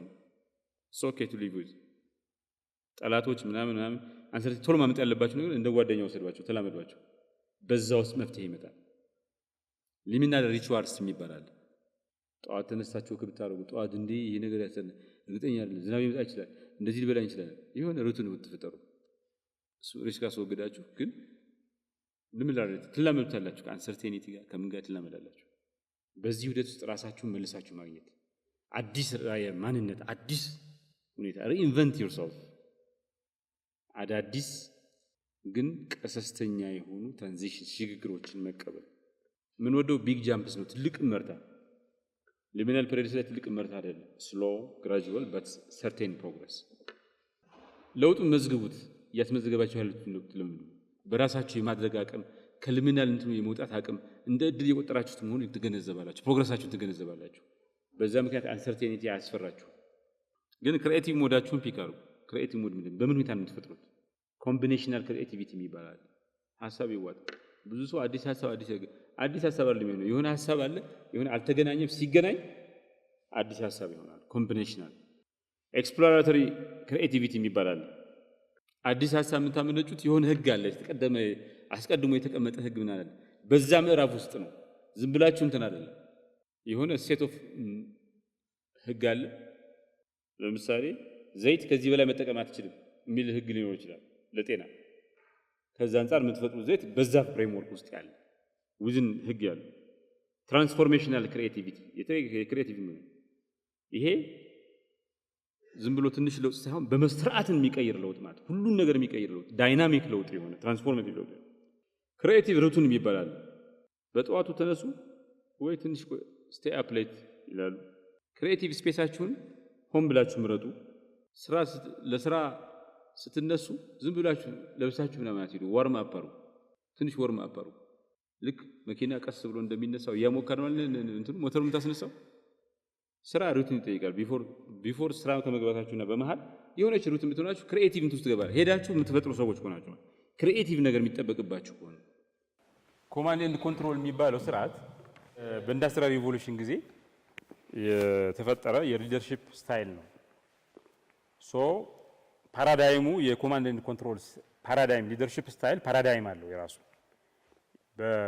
በመሪና በፎሎወር መካከል በመሪዎቹና በተከታዮቻቸው መካከል ስላለው ግንኙነት አንድ ዴሞክራቲክ ግንኙነት መሰረት አድርጎ ነው እንትን ያለው። አሁን ይሄ ዘመን መሪዎች በተከታዮቻቸው መታመን አለባቸው። ሞቲቬት ሳይሆን ኢንስፓየር ማድረግ አላቸው። ሞቲቬሽን እና ኢንስፓይሬሽን ይለያያል። ኋላ ሁለቱ ኳሊቲ ያስፈልጋቸዋል። አሁን ግን ብዙ ቦታ ሊደርሺፕ ስታይል ያለው ኮማንድ ኤንድ ኮንትሮል ነው። የሰው ልጅ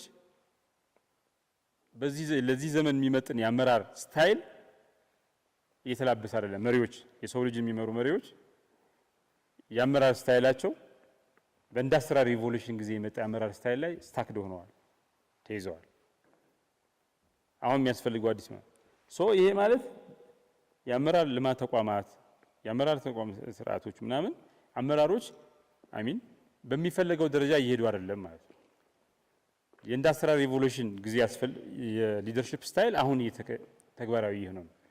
ይሄ ህብረተሰብን ብዙ ችግር ያመጣል፣ ውጤታማነትን ትይዛል። የአመራር ልማት ተቋማት ገብተው ይሄ ስታይል ለውጥ እንዲመጣ ይህን ዘመን የሚዋጅ ይህን ዘመን የሚመጥን የአመራር ስታይል እንዲፈጠር ካላደረጉ በስተቀረ ይሄ የህብረተሰብ ሰላም ጠንቅ ይሆናል። ይሄ የስርዓት የውጤታማነት የልማት ውጤታማነት ላይ የእድገት ላይ የእርስ በርስ ግንኙነት ላይ ከፍተኛ የሊደርሺፕ ተራ ስታይል ችግር አይደለም፣ በጣም መሰረታዊ ችግር ይፈጥራል። የአመራር ልማት ተቋማት የስታይል ለውጥ እንዲመጣ ይህን ዘመን የዋጀ የአመራር ስታይል እንዲኖር የሊደርሺፕ ስታይል እንዲኖር ያስፈልጋሉ ማለት ነው። ሌላው የሊደርሺፕ የአመራሩ አይነት የሀገራት እድገትና እንትን ላይ ከፍተኛ አስተዋጽኦ ሲያደርግ እናያለን። ለምሳሌ ኖርዝ ኢስት ኤዥያ የሚባሉት ሀገራት በፍጥነት ያደጉት ሀገራት ኮሪያ፣ ታይዋን፣ ቻይና፣ ጃፓን እነዚህን የመሩ ሰዎች በሙሉ ሲያጠኗቸው ጀነራሊስት ሊደር ነበሩ ይባላል። ስለ ሁሉም ነገር የሆነ እውቀት አላቸው። ሎጂስቲክስ፣ ሂውማን ሪሶርስ ምናምን እውቀት ጀነራሊስት ናቸው። አንድ ሰው ሐኪም ይሆናል። የጤና ጥበቃ ሚኒስትር ሆኖ ሲመደብ ጋይናኮሎጂስት ሊሆን ይችላል። የተማረው 30 ዓመት 40 ዓመት ማህፀን ቀዶ ጥገና ሊሆን ይችላል። ህጻናት ነፍሰ ጡሮችን ስለማዋለድ ብቻ ይሆናል የተማረው። ግን ህብረተሰብን ትራንስፎርም የማድረግ የቤት ስራ ውስብስብ ስለሆነ ብዙ ነገሮችን አቴታይም መስራት ስለሚያስፈልግ አሁን የጤና ጥበቃ ሚኒስትር የሆነ ሰው ጋይናኮሎጂስት ነው እንበል። የጤና ጥበቃ ሚኒስትር እንደሆነ ግን ወዲያው እንደገባ ፋይናንስ ማኔጅ ማድረግ አለበት። ከዚህ በፊት አያውቅም። ሂውማን ሪሶርስ ማኔጅ ማድረግ አለበት። ሰው ኃይል ማስተዳደር አለበት። ፓርላማ ሄዶ ካቢኔ ላይ ተከራክሮ በቂ በጀት ሊመደብ ማድረግ አለበት። ወደ ህዝብ ወጥቶ ኮቪድ-19 ይገላል እንደዚህ አድርጉ ማስክ አድርጉ ምናምን ብሎ ህዝብን ፐብሊክ ስፒች ፐብሊክ ሞቢላይዜሽን መልመድ አለበት። ኮሚኒኬሽን መልመድ አለበት። ውጭ ሀገር ሄዶ የሄልዝ ዲፕሎማሲ ሰርቶ ሀብት ማምጣት አለበት። ይህን ሁሉ ሰርቷቸው ያገሩ ጀነራሊስት ሊደር ካልሆነ ያስቸግረዋል። አንድ እንትን አለ አንድ ልጅ ራሱን አጠፋ። ኒውዮርክ ስቴት ዩኒቨርሲቲ ነው አንድ አባባል አለ። ይሄ ስፔሻላይዜሽን የሚባለው አሁን የትምህርት ስርዓት የሰው ልጅ ያለው የትምህርት ስርዓት ጀነራሊስት መሪዎችን አያፈራም።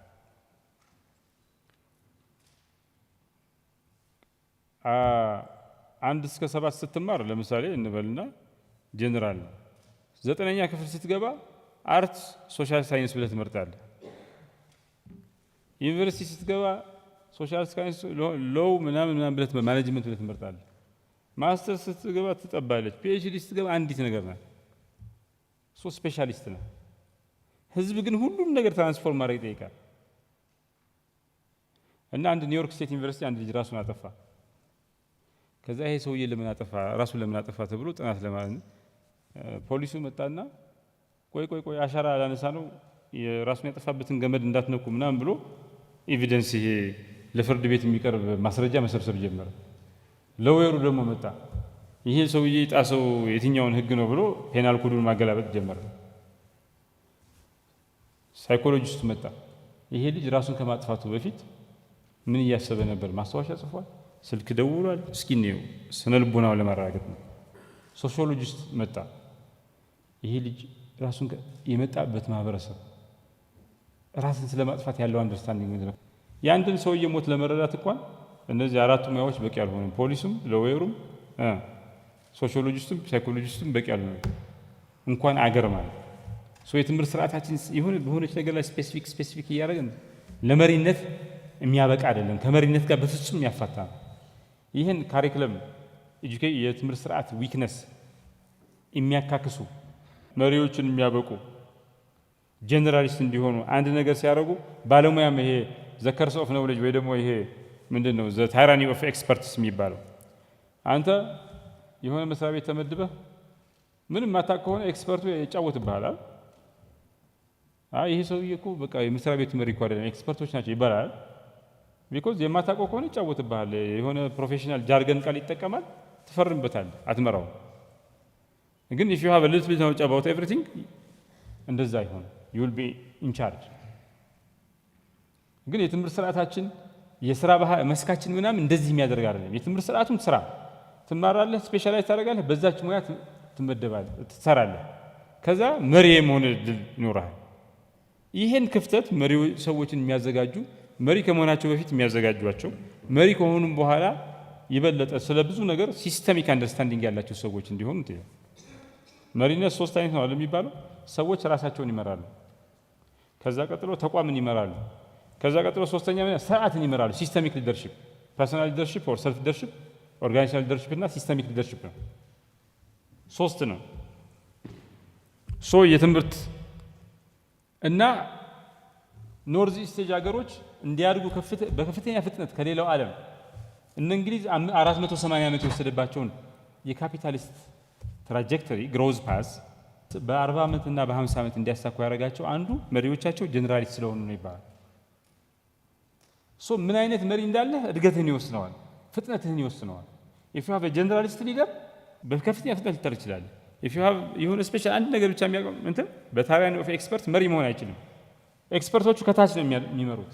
ስለማያውቅ ብዙ የማያውቀው ነገር ስለሚኖር ወይ ውሳኔ አይወስንም እየፈራ ከወሰነም ትክክለኛ ውሳኔ አይወስንም፣ ኦር ተንኮለኛ ባለሙያ እንትን በታይራኒ ኦፍ ኤክስፐርትስ እንትን ይሆናል። ሌላው ለርኒንግ ከርቭ ነው። መሪ ሰዎች በኖርማል ትልቅ መሪ ሆኑ ብንል ለማደግ ረጅም ጊዜ ይወስድባቸዋል። አንድ ጀነራል ዝም ከተባለ እንትን የሚማረው ከባድ ከታች ጀምሮ ትክክለኛ ወታደራዊ መሪ የሚሆነው ስህተት እየሰራ ሰዎች እያለቁበት ነው። ስህተቱ ዝም ብሎ አይደለም፣ በሰዎች ህይወት ላይ ነው። አንድ ጀነራል አሁን ጀነራል ሲደርስ ያለው እውቀት ኮሎኔል እያለ ቢኖረው ኖሮ የብዙ ወታደሮችን ህይወት ያተርፍ ነበር። ለርኒንግ ከርቭ ማተርስ። አንደኛ ረጅም ጊዜ ይሆናል። ህብረተሰብ ችግር ላይ ከሆነ ድህነት ላይ ከሆነ ይቆያል ማለት ነው።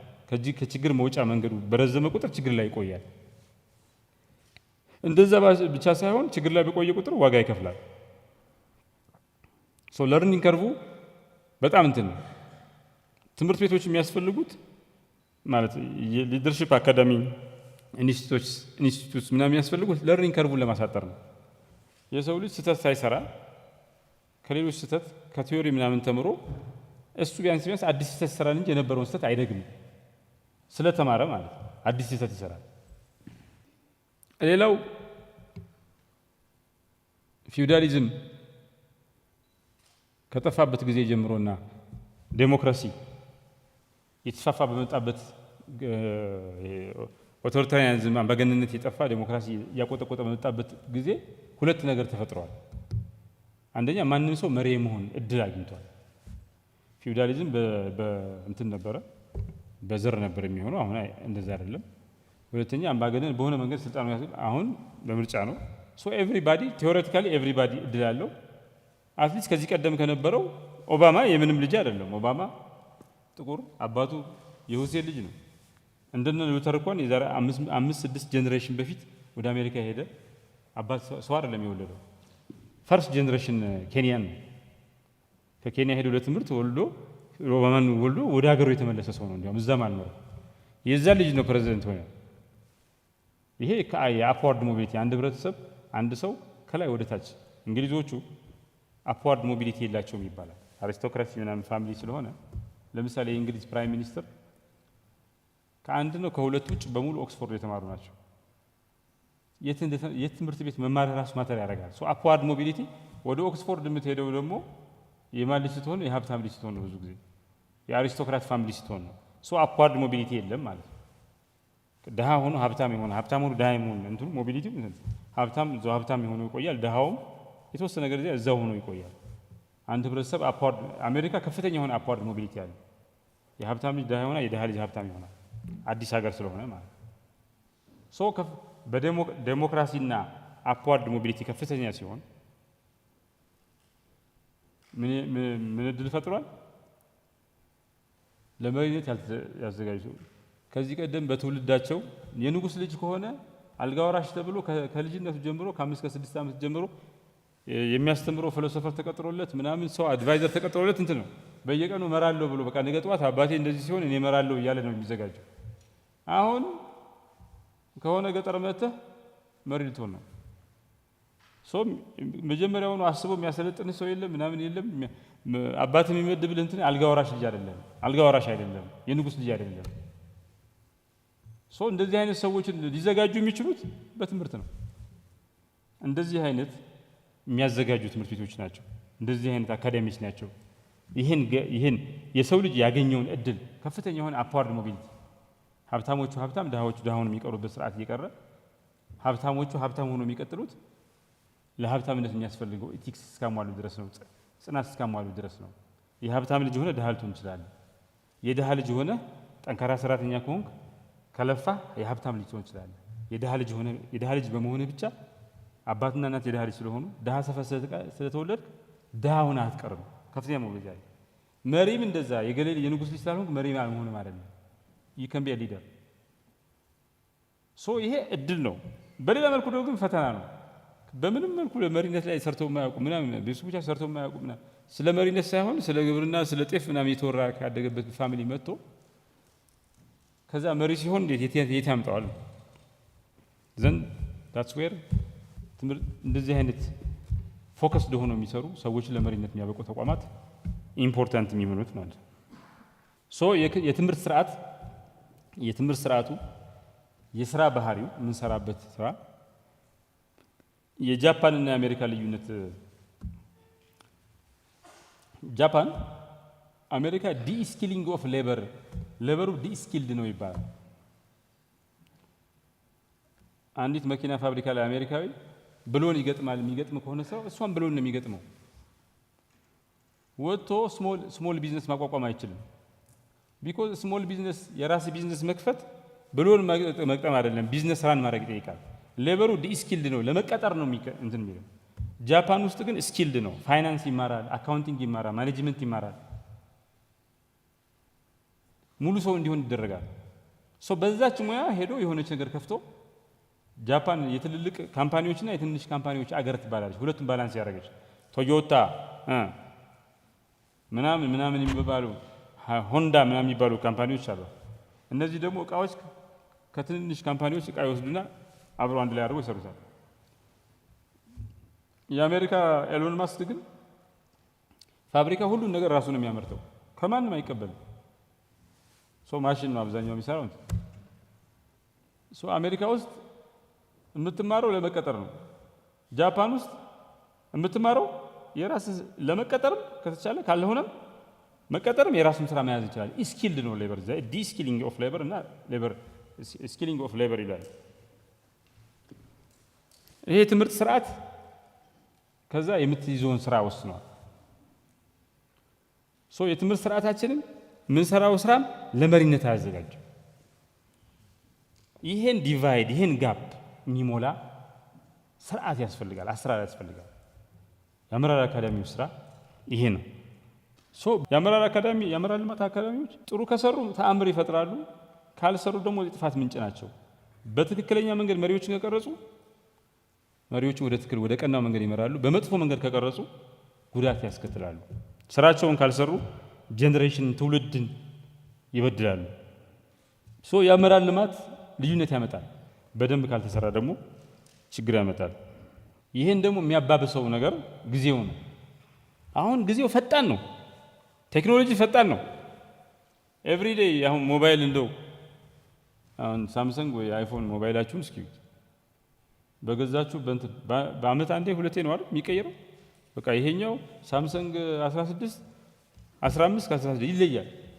አሚን አይፎን 50 በየጊዜው በቃ ቴክኖሎጂ አፕዴት ነው። ያኛው እኮ ይሄ መፈናከቻ የሚሆነው ስልክ እኮ ለስንት ጊዜ ቆይቷል ምንም ሳይቀየር አንድ 10 ዓመት አልቆየም።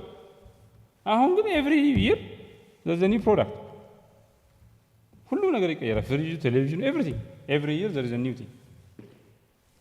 ይሄን ፔስ ይሄን ፈጣን ሁኔታ እያንዳንዳችን እንደፈለግነው እንሩጥ ቢንባል ብዙዎች ወደ ኋላ ይቀራሉ፣ ጥቂቶች ነው የሚሮጡት። በፍጥነት እየሄዱ ያሉት ወደ ኋላ እንዳይስተው የሚያግዙ ወደ ኋላ የቀሩትን ደግሞ ወደ ካቻፕ እንዲያደርጉ ሌላውን የሚያደርጉ በህብረተሰብ መካከል ያለውን መዛነፍ የሚያስተናስሉ የሚያስተካክሉ ሪባላንስ የሚያደርጉ ሰዎች ያስፈልጋሉ፣ መሪዎች። አንለስ እንደፈለከው ሩጥ ቢባል በጣም እንጎዳለን። ይሄ ነገር ከዛ በኋላ እንደፈለገው የሮጦ ሰውም ዕዳ ነው የሚሆነው። አንዱ ሮጦ ሌላ ወደ ኋላ ቀርቶ መጨረሻ ላይ ዝም አይልም። የሰው ልጅ አይ ስለሮጠ ነው ብሎ አይቀበልም። በስንፍናው ይምጣ በችግሩ ይምጣ፣ ኋላ ላይ ግን ህብረተሰብ ችግር ነው የሚሆነው። ምንድነው አልቃይዳ ለምንድነው ሳውዲ አረቢያ ውስጥ ያልቆየ? ለምን አፍጋኒስታን ሄደ? አፍጋኒስታን ድህነት ስላለ ምንጭ ሆነ። አፍጋኒስታን ያለ ድህነት አሜሪካ አያገባኝም ብትል ሄዶ ያፈርሳታል። ኩራቱ ምንጭ የሆነውን ፔንታገንን እንትን ያደርጋል። ሲስተሚክ የተገናኘን በጣም ቅርብ ስለሆን አንድ ቦታ ያለ ችግር የሌላውም ችግር ነው። አሜሪካውያን ድህነት እንዲቀረፍ ዓለምም ሪላቲቭሊ የተሻለ እድገቱን የመስራት የበለጸገው ሀገር ስለሆነ መስራት አውት ኦፍ ኢንላይትድ ሰልፍ ኢንተረስት ለራሳቸው ሲሉ ለገዛ ጥቅማቸው ሲሉ የሚያደርጉት ነገር ነው እንጂ በችሮታና በሰብአዊነት የሚያደርጉት ነገር አይደለም። ሊደርሺፕ ዴቨሎፕመንት ልዩነት ያመጣል። አካዳሚዎች ልዩነት ያመጣሉ በደንብ ከሰሩ። ኢቭን ልዕለ ኃያል ሀገሮች ምን ይባላል መሰላችሁ? ስፔን ዳች ልዕለ ኃያል ስትሆን ስፔን እኩል እድል ነበራት። እነ ፍሎረንስ እና ቬኒስ ልዕለ ኃያል ሲሆኑ ፖርቹጋል እኩል እድል ነበራት። ከነሱ ጋር እኩል የመሆን ተፎካካሪ ነበረች። አሜሪካ ልዕለ ኃያል ስትሆን ጀርመን የመሆን እድል ነበራት፣ ተፎካካሪ ነበረች። ልዕለ ኃያል የሆኑት ሀገሮች ሁለት ነገር ያስፈልጋቸዋል ከስኬቱ ሃርድ ፓወር ሶፍት ፓወር ምናምን እንደሚባለው አምስቱ ስቴጆች ሁለት ነገር አለ። አንዱ አገሩ ልዕለ ኃያል ሆኖ ለመሆን መፈለግ አለበት። ሀገሩ አልፈልግም ካለ ሳይፈልጉ የቀረበ። ከዛ ደግሞ በተጨማሪ ትልቅ መሪ ያስፈልጋቸዋል፣ ግሬት ሊደር ያስፈልጋቸዋል። እነ ስፔን እነ ፖርቹጋል እነ ጀርመን ግሬት መሪዎች በማጣታቸው ነው። ግሬት መሪዎች ለፉክክር አበቋቸው፣ ግን ከነዛኞቹ መሪዎች የበለጠ ግሬት መሪዎች ስላልነበሯቸው ተሸነፉ። መሪነት የደሃውን አገር ዕጣ ፈንታ ብቻ አይደለም የሚወስነው። ሀብታሙ አገርም የዓለም ገዢ እንዲሆን እንዳይሆንም የማስቀረት የማድረግ እንትን አለ። የዛ ምንጭ ትልቅ መሪነት ነው። እኛ ሀገር ውስጥ እዚህ ሀገር ውስጥ የአመራር ልማት አካዳሚ፣ የአመራር ልማት ተቋማት፣ የአመራር ልማት ስራ ለምንድን ነው ክሪቲካል የሚሆነው? ኢትዮጵያ ውስጥ በጣም ጠቃሚ ስራ የሚሆነው እነዚህን ቅድም ያልናቸው ስራዎች በሙሉ የሚሰራ ተቋም ስለሆነ በጣም ክሪቲካል ተቋም ነው። ዝም ብሎ ስልጠና ሲባል እዚህ ሀገር የሰው ኃይል ልማትን ኮሪያና ፊንላንድ ለምንድን ነው ይሄ እንትን የትራፖች ፖቨርቲ ትራፕ፣ ሎወር ሚድል ኢንካም ትራፕ፣ አፐር ሚድል ኢንካም ትራፕ እና ሃይ ኢንካም ትራፕ የሚባላል። ከአፐር ሚድል ኢንካም ትራፕ አንድ ሀገር ከአፐር ሚድል ኢንካም ወደ ሃይ ኢንካም የሚሻገረው የሰው ኃይል ልማት ላይ ከሰራ ነው አይደል? ሎወር ሚድል ኢንካም አፐር ሚድል ኢንካም ላይ አንዱ ወደ ሌላው እንዲዘል ከፈለገ ሳያቆም የሰው ኃይል ልማት ላይ ከሰራ ነው ይባላል። ፊንላንድና ኮሪያ የሰው ኃይል ልማት ምሳሌዎች ናቸው። ካልሆነ በትራፕ ይያዛል። የሆነ ወይ ፖቨርቲ ትራፕ ላይ ወይ ሎወር ሚድል ኢንካም አፐር ሚድል ኢንካም ትራፕ ላይ ወይ ሃይ ኢንካም ትራፕ ላይ ይያዛል። ሃይ ኢንካም ትራፕ ብዙ ጊዜ ቶፕ ቴክኖሎጂ ኢኖቬት ማድረግ ነው። ለዛም ሂውማን ሪሶርስ ዴቨሎፕመንት ማተር ያደርጋል። የሰው ኃይል ልማት ፋንዳመንታል ነው። አት ዘ ሀርት ኦፍ ሰው ኃይል ልማት ደግሞ አንድን ሰው ኢንጂነር እንዲሆን ብታስተምረው አንድ ኢንጂነር ሆኖ ነው የሚሰራው። አንድ መሪ ብቁ አድርገህ ብትሰራው ሚሊዮኖችን ነው የሚመራው። ከሰው ኃይል ልማቶች ሁሉ ቁንጮ የሰው ኃይል ልማት የአመራር ልማት ክሪቲካል ነው። ግን ለሰው ኃይል ልማት ምናምን ዝም ብሎ አላለ ዝም ብሎ ይሄ የተቋማችን እንትን ማንዴት ስልጣን ጠቃሚነት የምንረዳው ኢሚዲየት ፊት ለፊት ከሚታዩ ነገሮች አንጻር ስለሆነ ክሪቲካል መስሪያ ቤት ለብዙ ሰው አይመስልም፣ ለራሳችንም አይመስልም። ለራሳችን የምንሰጠው ትርጉም ለመስሪያ ቤቱ የምንሰጠው ትርጉም ዝቅተኛ ይሆናል። ይሄ መስሪያ ቤት ተአምር ሊሰራ ይችላል። ብዙ የኢትዮጵያ ችግሮችን ጠራርጎ ሊያጠፋ የሚችል መስሪያ ቤት ነው ከሰራ ማለት። እያንዳንዱ መሪን እየሳለ እያወጣ ጤናው በጥሩ እንትን ትምህርቱ በጥሩ ፖሊሱ በምናምን እንዲህ ብቁ መሪዎች በእያንዳንዱ መስክ ኢትዮጵያ ብቁ የሆኑ መሪዎች የሚሰሩትን የሚያውቁ ቀድሞ የሚያስቡ 24 ሰዓት ኢቲክስ ያላቸው ዲሲፕሊን ያላቸው ህዝቡ የሚያምናቸው ኢንፍሉዌንስ ያላቸው መሪዎች ሊያደርጋቸው ይችላል። ያን እንዲላበሱ የሚያደርጋቸው ትምህርት፣ ስልጠና፣ የአመራር ልማት ስራ ከሰራን ማለት መሪዎች ራሳቸውን እንዲመሩ ፐርሰናል ሊደርሺፕ የሚያስችል ትምህርት ተቋም እንዲመሩ የሚያደርግ ከዛ ደግሞ ሲስተሚክ ሊደርሺፕ እንዲሰጡ የሚያደርግ ከሰጠናቸው ዘንድ በዛ ለበል ለውጥ ያመጣሉ ማለት ነው። ክሪቲካል መስሪያ ቤት ነው።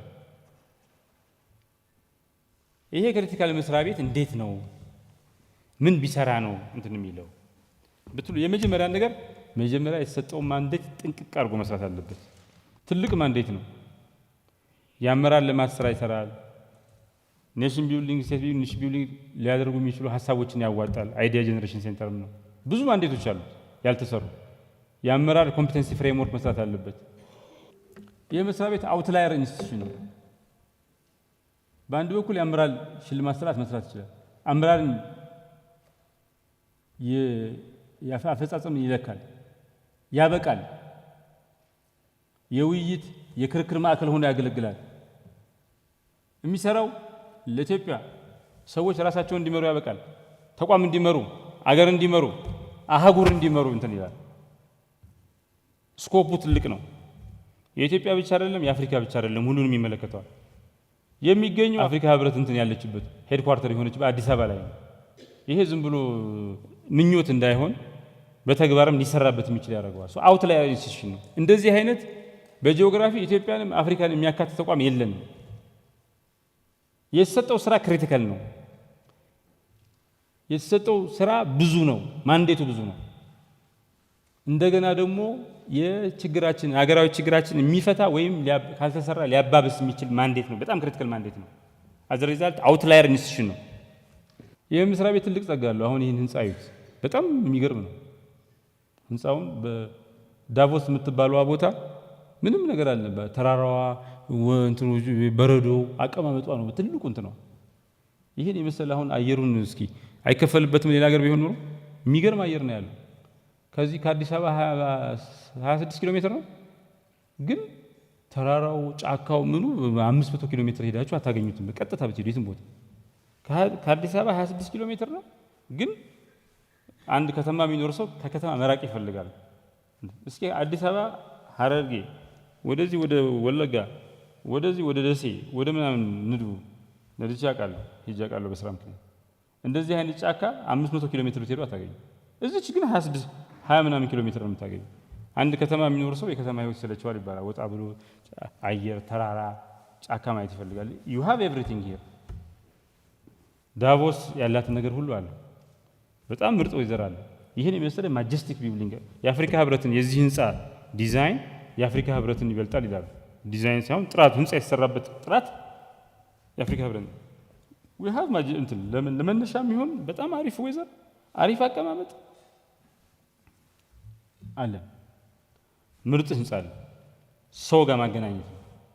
ሌላው ፎከስድ ፓወር ነው። ሁሉም ተቋማት እኩል ናቸው፣ አንዳንዶቹ ግን ይበልጥ እኩል ናቸው ይባላል። ኮሪያ እንድታድግ ያደረገው ኢፒቢ የሚባለው ኢኮኖሚክ ፕላኒንግ ቦርድ ነው ዋናው መሰረቱ። ጃፓን ያደገችው ሚቲ የሚባለው ሚኒስትሪ ኦፍ ኢንተርናሽናል ትሬድ ኢንዱስትሪ ነው። ቻልመርስ ጆሰን የሚባል ጸሐፊ ሚቲ ኢን ዘ ሚራክል ኦፍ ጃፓኒዝ ኢንዱስትሪያላይዜሽን የሚል መጽሐፍ አለ። የጃፓን ስልጣኔ ዋናው ኢንዱስትሪያላይዜሽን ፈጣን ኢንዱስትሪያላይዜሽን ሚቲ የሚባለው ሚኒስትር መስሪያ ቤት ነው። አንዱ ይሄ እነዚህ መስሪያ ቤቶች ሁሉም ሀገር ፓይለት ኤጀንሲ ያለው ይባላል። አንድ ጥናት አለ ካምቦዲያ፣ ኢትዮጵያ፣ ካምቦዲያ፣ ናይጄሪያ እና ጃፓን የሚያወዳድር ነው። ሶስቱም ፓይለት ኤጀንሲ ያላቸው ማለት ፓይለት ኤጀንሲ ማለት ፎከስድ ፓወር ያለው አንድ ስልጣን ኢንድ ቱ ኢንድ ያለው ማለት የተከፋፈለ አስረዳችኋለሁ። ያሁን ለምሳሌ የጃፓን ሚቲ የሚባለው እንትን ፓይለት ኤጀንሲ ነው የሚባለው ከሌሎቹ መስሪያ ቤቶች ሁሉ የተለየ ስልጣን ነበረው የሚባለው የኢንዱስትሪያላይዜሽን ፈቃድ ይሰጣል። የሀገር ውስጥ ምርት እንዲመረት ያደርጋል። ከዛ ወደ ውጭ የሚሸጠውንም ይወስናል። ብድር የባንክ ብድር ይወስናል። ዶላር የሚሰጠውን ይወስናል። ታክስ ይወስናል። ፎከስድ ፓወር ነበረው ኢንድ ቱ ኢንድ ያችን ኢንዱስትሪያላይዜሽን ለመስራት የሚያስችል ኢንድ ቱ ኢንድ ስልጣን ነበረው። እንደዚህ አይነት መስሪያ ቤቶች ኢመርጅ ያደርጋሉ። ፓይለት አንድ ሀገርን ትከሻቸው ላይ ተሸክመው የመውጣት እድል አላቸው።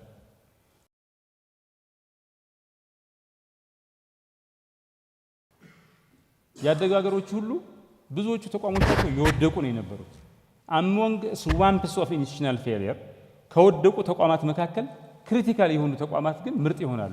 እነሱ ሌላውን ይዘው ይወጣሉ። ናይጄሪያ ፓይለት ኤጀንሲ አላት፣ ካምቦዲያ ፓይለት ኤጀንሲ አላት፣ ጃፓን ፓይለት ኤጀንሲ አላት። ልዩነቱ የናይጄሪያ ፓይለት ኤጀንሲ ኢሚግሬሽን ኤጀንሲ ነው። ስደት አንደኛ ሆነች፣ ፓስፖርት ቶሎ ቶሎ ይሰጣል። የውሃና ፈሳሽ ተቋም ነው። ካምቦዲያ እኔ ጋር የተማረ ልጅ አለ። ካላላምፑር የምትባለው ንጹህ ከተማ ናት። ውሃው ንጹህ ነው።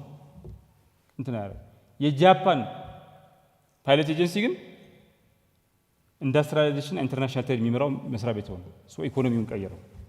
የኮሪያ ኢፒቢ የሚባለው ኢኮኖሚክ ፕላኒንግ ቦርድ ነው። ሁሉን ቀየረው። ይሄ መስሪያ ቤት ፎከስድ ፓወር አለው።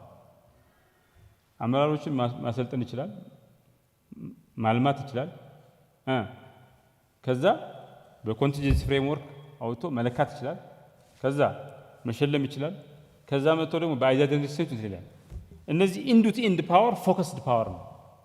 የሆነ ቦታ ተወስዶብናል የምንለው ነገር የለም። ከሰራንበት ሁሉም ነገር አለ። አንድን አመራር ለማልማት እስኪወጣ ድረስ ሳክሴሽን ድረስ ለማልማት ከዛ ከወጣም በኋላ መልሰን እዚያ መተን ልምዱን ኮች እንዲያደርግ ሜንተር እንዲያደርግ እንዲያሰለጥን ማድረግ እንችላለን።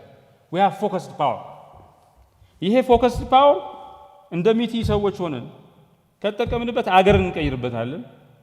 አለበለዚያ ደግሞ ከሞኝ ደጃፍ ሞፈር ይቆረጣል እንደሚባለው ማንረባ ከሆን ይሄ እጃችን የገባው መልካም እድል ጣፈንታ እንዲባክን ካደረግነው ሚስድ ኦፖርቹኒቲ ይሆናል። ሌላው ምንድነው? አንድ ነገር ሲያያዝ ምንድነው what is true for each part ይውላችሁ። አሁን ሶዲየም ክሎራይድ ነጭ ነው አይደል? ጨው ማለት ነው። ሶዲየም እና ክሎሪን ግን ለየብቻቸው ምንድነው? ሶዲየም ምንድነው? ከለሩ አረንጓዴ ነው፣ ቢጫ ነው። ለየብቻቸው ሌላ ነው። what is true for each part is not true for the sum። የሆነ ቢጫና አረንጓዴ ምናምን ናቸው ለየብቻቸው። ስትቀምሷቸው ጨው አይሉ፣ ሲዋሃዱ ግን ነጭ ነገር ይፈጥራሉ፣ ጨው ይፈጥራሉ። እያንዳንዷን በደንብ ከሰራ ነው ሲደመር ሌላ ነገር አለ፣ ሪፕል ኢፌክት አለ፣ ሌላ ተአምር ይፈጥራል። መጀመሪያ እያንዳንዱን ለየብቻው በደንብ አድርገን እንሰራዋለን። ከዛ እናያይዘዋለን። ስናያይዘው ሪፕል ኢፌክት አለው። ድንጋይ የሆነ ውሃ ላይ ስትጥሉ ክብ ይሰራል፣ ይሰፋ ይላል ክቡ አይደል? ሪፕል ኢፌክት አለ። ኢፍ ዩ ዱ እያንዳንዷ ታስካችን የሰጠችን ማንዴት በደንብ ሰራት ራሷ ትርጉም ያለ። እነዚህ ደግሞ ሲገናኙ አንድ ላይ ሲሆኑ ተቋማዊ ሲሆኑ ምን ያመጣሉ? ተአምር ይፈጥራል። ቢግ ፑሽ ይሆናል። ሌላው ይሄ አመራር ልማት ትልቅ ስራ እንዲሰራ ምክንያት የሚሆንበት ጊዜ ውስጥ እንገናኝ። ምክንያት ጊዜው ያመቸናል። ሳውዘርን ካሊፎርኒያ ዩኒቨርሲቲ የሚባል ዩኒቨርሲቲ አለ። በጣም በኮሚኒኬሽን አንደኛ እዛ የሚያስተምር ሰው አለ። ካስቴሎ የሚባል ሰውዬ አሁን ያለንበት ዘመን ላይ የሚገኝ ማህበረሰብ ኔትወርክ ሶሳይቲ ነው ይለዋል። ኔትወርክ ሶሳይቲ ነው ማለት ከፍተኛ የሆነ ግሩፕ እንትን አለ ማለት ነው፣ እንቅስቃሴ አለ ማለት ነው። ሊደርሺፕ መጀመሪያውን ከሂማን ኔቸር ጋር የተሳሰረ የሚሆነው ከሳይኮሎጂ ከሂማን ኔቸር ጋር የተሳሰረ የሚሆነው ከሰው ልጅ ማንነት ጋር አመራር አስፈላጊ የሚሆነው ሰዎች 2 3 4 እየሆኑ ስለሚንቀሳቀሱ ነው። ከነሱ ማን ይመራዋል? ማን ምግብ ያመጣል? ማን ያቀናጃቸዋል? የማን ኃላፊነት ነው ሰዓት የሚቆጣጠረው ምናምን ሲል አመራር ኢመርጅ ያደርጋል። ከዚህ ቀደም የዓለም ህዝብ የተበተነ ነው። አሁን ግን ኔትወርክድ መሆኑ ያ ኔትወርክ ደግሞ ግሎባል ኢምፕሊኬሽን ያለው መሆኑ አመራር የሚባለው ነገር ከመቼውም ጊዜ በላይ ኢምፖርታንት ያደርገዋል። ይሄ አንሰርቴን ነው፣ ፔሪድ ኦፍ አንሰርቴኒቲ ይሉታል። ምን እንደሚሆን እርግጠኛ አይደለም። ሁሉ ነገር የምናውቀው እየፈረሰ አዲስ የማናውቀው ነገር ፖስት ሂማኒዝም፣ ሲንጉላሪቲ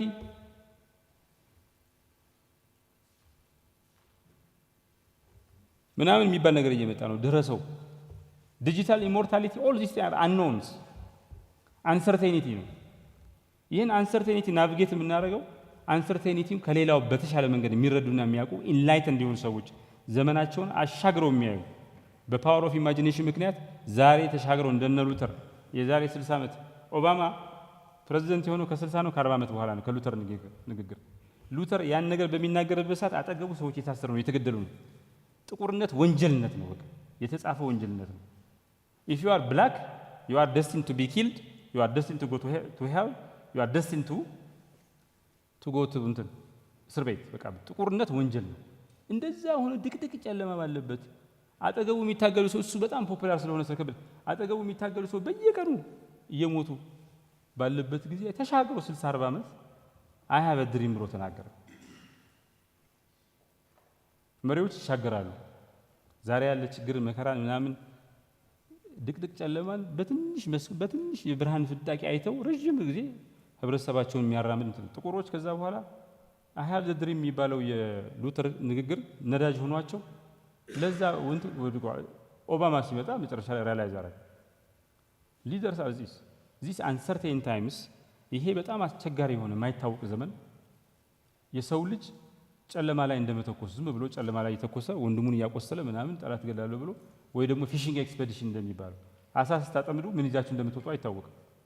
የሚበላ አሳ ትንሽ ፈልጋችሁ ስታጠምዱ አሳ ነባር ይዛችሁ ሊበላችሁ ይችላል። አንሰርቴን ነው አሳ። ጸሎት ብቻ ነው የምታደርጉት፣ እርግጠኛ አይደላችሁም መልህቁ ምን ይዞ እንደሚወጣ። አንሰርቴን ታይም ነው። መሪዎች ማተር ያደርጋሉ ከመቼውም ጊዜ በላይ። 500 ዓመት የነበረው ሲቪላይዜሽን እየወደቀ እንትን በዚህ ጊዜ መሪዎች ያስፈልጋሉ። የኛ ተቋም የሚገኘው ከመቼውም ጊዜ በላይ መሪዎች አፍሪካም ዓለምም ኢትዮጵያም በሚፈልጉበት ጊዜ ነው። ትላንት የሰው ልጅ መሪ ያስፈልገው ነበር። ትላንት ሀገራት መሪ ያስፈልጋቸው ነበር። ትላንት ዓለም መሪ ያስፈልጋት ነበር። ዛሬ ግን ከመቼውም ጊዜ በላይ መሪ ያስፈልጋታል። ትላንት የነበረው መሪዎች የምንፈልግበት ምክንያትና ዛሬ ይለያያል። አሜሪካን ሀገር ውስጥ ፕሬስ በጣም ይከበራል። ፋየር ፋይተር ሚል ሜን ኢን ዩኒፎርም፣ ይሄ ወታደሮች በጣም ይከበራሉ። ወታደር የሆነ ሰው ለፕሬዝዳንትነት ቢወዳደር ሲቪሊያን ጋር ያሸንፋል። እነዚህ በሆነ አጋጣሚ የሚከበሩ ተቋማት አሉ። በየሀገሩ የሆነ ሙያ የተለየ ክብር አለ። እነዚህ የሆነ ተቋማት ይከበራሉ በጣም እንትን እኮ ምን ያለው ፊንላንድ ብትሄዱ መምህርነት በጣም ይከበራል። ዛስዋ ሂውማን ሪሶርስ ዴቨሎፕመንታቸው አይዲያ የሆነ ጎቱ እንትን ኮሪያ እንደዛ ነው። መምህርነት በጣም ነው የሚከበረው። እኛ ይህን ተቋም ሞዴል አድርገ ነው ኢትዮጵያና አፍሪካ ጥሩ መሪዎች እንድታፈራ የሚያስችል ስራ ሰርተን እንትን ካል ይሄ የመሪነት አመራር ስራ ልማት የሚባለው ይሄ ተቋም ያገር ባለውለታ ነው የሚሆነው።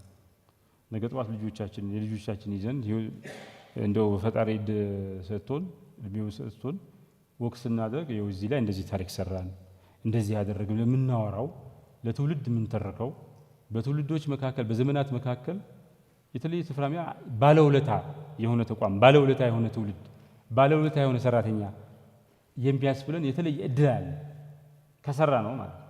የሆነ ውሃ የተበላሸ ውሃ ሄደህ ብትጠግን ምንም የተለየ ነገር አይመጣም። ጥሩ ነው ጎበዝ ልትባል ይችላል። የትውልድ ባለውለታ ግን አትሆንም። መሪ ግን እንዲፈጠር ብቃት ያለው መሪ እንዲፈጠር ምክንያት የሆነ ተቋም ምክንያት የሆኑ ሰዎች ግን ሰራተኞች ግን የትውልድ ባለውለታ ናቸው። የሀገር ባለውለታ ናቸው። የሲቪላይዜሽን ባለውለታ ናቸው። ከዚያም አልፎ እኛ ለአፍሪካ የምንሰራ ስለሆን እሱም በአግባቡ ከሰራን ለአፍሪካን ባለውለታ ነው። ሌላው ልዩ መሆናችን ዩኒክ እንትን አለን። አሁን ዳቮስ ሂዱ የአመራር ልማት ስራ ይሰራል። የውይይት ምናምን ሴንተር ነው።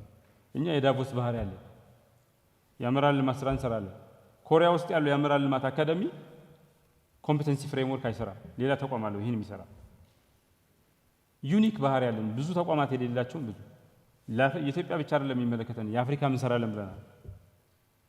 ዩኒክ ነው በጣም ወዘሩ፣ አቀማመጡ፣ ህንፃው፣ ማንዴታችን ምናምን በሙሉ ልዩ ተቋም ያደርገዋል። በጣም ብዙ ኮንሰርቬቲቭ ፓወር አለ።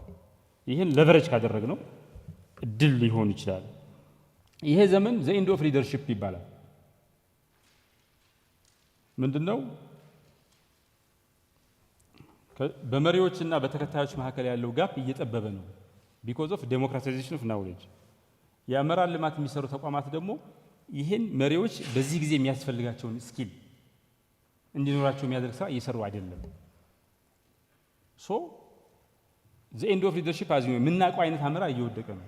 ዲስትሪቢዩትድ ሊደርሺፕ፣ ዲሴንትራላይዝድ ሊደርሺፕ ምናምን የሚባል ሊደርሺፕ ሴንትራላይዝድ ትራዲሽናል እንትን እየቀረ ዲስትሪቢዩትድ ዲሴንትራላይዝድ ሊደርሺፕ ኢመርጅ እያደረገ ነው። ውሳኔ ሲወስን መሪ አሁን ኤአይ ያግዘዋል። አማካሪ ኤአይ አማካሪ ነው። ነገ ጠዋትም ኤአይ ሊመራን ይችላል። ሲንጉላሪቲ የሚባለው በኢንቴሊጀንስ ከበለጠን ማለት ነው። መሪዎች አሁን በሚቀጥለው ማህበረሰብ ጠቃሚ እንዲሆኑ በዚህ ይህን ህብረተሰብ ለመምራት የሚያስችላቸው ስኪል እንዲኖራቸው ለዚህ ዘመን የሚመጥን ካሪክለም፣ ለዚህ ዘመን የሚመጥን ስልጠና፣ ለዚህ ዘመን የሚመጥን እውቀት ሊያገኙ ይገባል።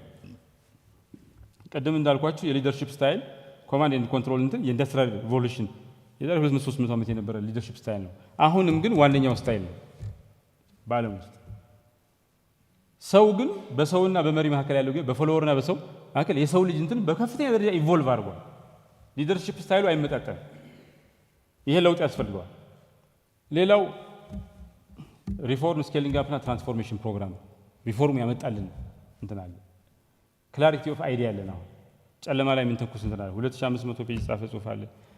አንድ ትልቅ ፕሮግራም አለን። 13 ፕሮጀክት አለን። ተቋማችን የታንስተን ስትራቴጂ አለን። የሰው ኃይል መዋቅር አለን ምናምን አለ። የዶክመንት ችግር የለብንም። የሀሳብ ችግር የለብንም። ክሊር በፓወር ኦፍ ኢማጂኔሽን ሱልጣን እናደርገዋለን፣ እንደዚህ እናደርገዋለን፣ ይህን እንሰራለን ብለን ትምራል። ይህ ትልቅ ኃይል ነው። ሶ ፓወር ኦፍ አይዲያ አለን፣ የአይዲያ ክላሪቲ አለን፣ የኢማጂኔሽን ክላሪቲ አለን። በተግባር ደግሞ የነደፍነው ሪፎርም አለ። ይህን ሪፎርም ተከትለን ደግሞ እስካሁን የሰራነው ስራ አለ። ለምሳሌ ፓርትነርሺፕ ትልቅ እንትን ነው። አሁን ሊድ ላይክ ማንዴላ ኢንስቲትዩት አለ። በጣም የአፍሪካ ፕሪሚየር ሊደርሺፕ ኢንስቲትዩት ነው። ከእሱ ጋር ተፈራርመናል። አንድ ከሞሮኮ ኢንስቲትዩት ጋር እንዲህ በቅርቡ በዚህ አንድ ሳምንት ከሁለት ሳምንት ውስጥ እንፈራረማለን። አፍሪካ ውስጥ አለን፣ አሜሪካ ውስጥ አለን፣ ኤዥያ ውስጥ አለን፣ አውሮፓ ውስጥ አለን። ይሄ ፓርትነርሺፕ የቴክኒክ ናውሌጅ ምንጭ ነው፣ የገንዘብ ምንጭ ነው፣ የኤክስፒሪየንስ ምንጭ ነው። ሰው ሀብት ስንት ነው ሲባል ዛሬ ኔትወርኩ ስንት ነው ነው የሚባለው። ኔትወርክ ኢዝ ሀብት። ሀብታም የመሆን እድላችሁ በኔትወርካችሁ ስፋትና ጥራት ይወሰናል። ሶ ዘ ሞር ዊ አር ኔትወርክድ ከማግዚዌል እንትን ጋር ከማግዚዌል አሚን ከሲራኮስ ዩኒቨርሲቲ ጋር ማግዚዌል ከሃዋርድ ጋር ከሰራ ከሊኩዋኒዮ ስኩል ኦፍ ፐብሊክ ፖሊሲ ጋር የምንሰራ ተቋም ነው። ከሊድ ላይክ ማንዴላ ኢንስቲትዩት ጋር የምንሰራ ተቋም ነው። ከአካዳሚ ኦፍ ናሽናል ገቨርናንስ ቻይኒዝ እንትን ምንልና ከአይቦ ጋር የምንሰራ ተቋም ነው። የተፈራረምን ፎርማል እንትን ይሄን ቁንጥጥ አድርጎ ተጠቅሞ ወደ እንትን ማውረድ ይጠይቃል፣ ወደ ተግባር ግን ብዙ ነው። ኔትወርክ ሀብት ነው። ፓርትነርሺፕ ኢዝ ዌልዝ ግን መጠቀም ይጠይቃል። ይህ አንዱ እድል ነው። ሌላው አገራት ለምን አደጉ ሲባል ክርክር ፕሪዲተርሚንድ ነው። ስትራክቸራል ኮንዲሽን የሚወስነው ጂኦግራፊ ይወስነዋል፣ ምናምን ይወስነዋል ምናምን ተባለ። አሁን ጂኦግራፊ አይደለም ኢንስቲትዩሽን ናቸው። ለምሳሌ ኢንተርናሽናል ፕሮክሲሜት አገሮች ለምን አደጉ ሲባል ፋንዳሜንታል ምክንያቶች፣ መሰረታዊ ምክንያቶችና ታካኪ ምክንያቶች ተብሎ ለሁለት ይከፈላል። ፋንዳሜንታል ምክንያቱ ተቋም ግንባታ አንደኛ ዓለም አቀፍ ንግድና ኮኔክሽን ማለት ነው። ጂኦግራፊ ነበር። ከነዚህ ተቋም አሸንፏል። ተቋም ነው ዋናው ምክንያት። ቻይና ያደገችው ህንድ ወደ ኋላ የቀረችው በተቋም ስለበለጠች ነው።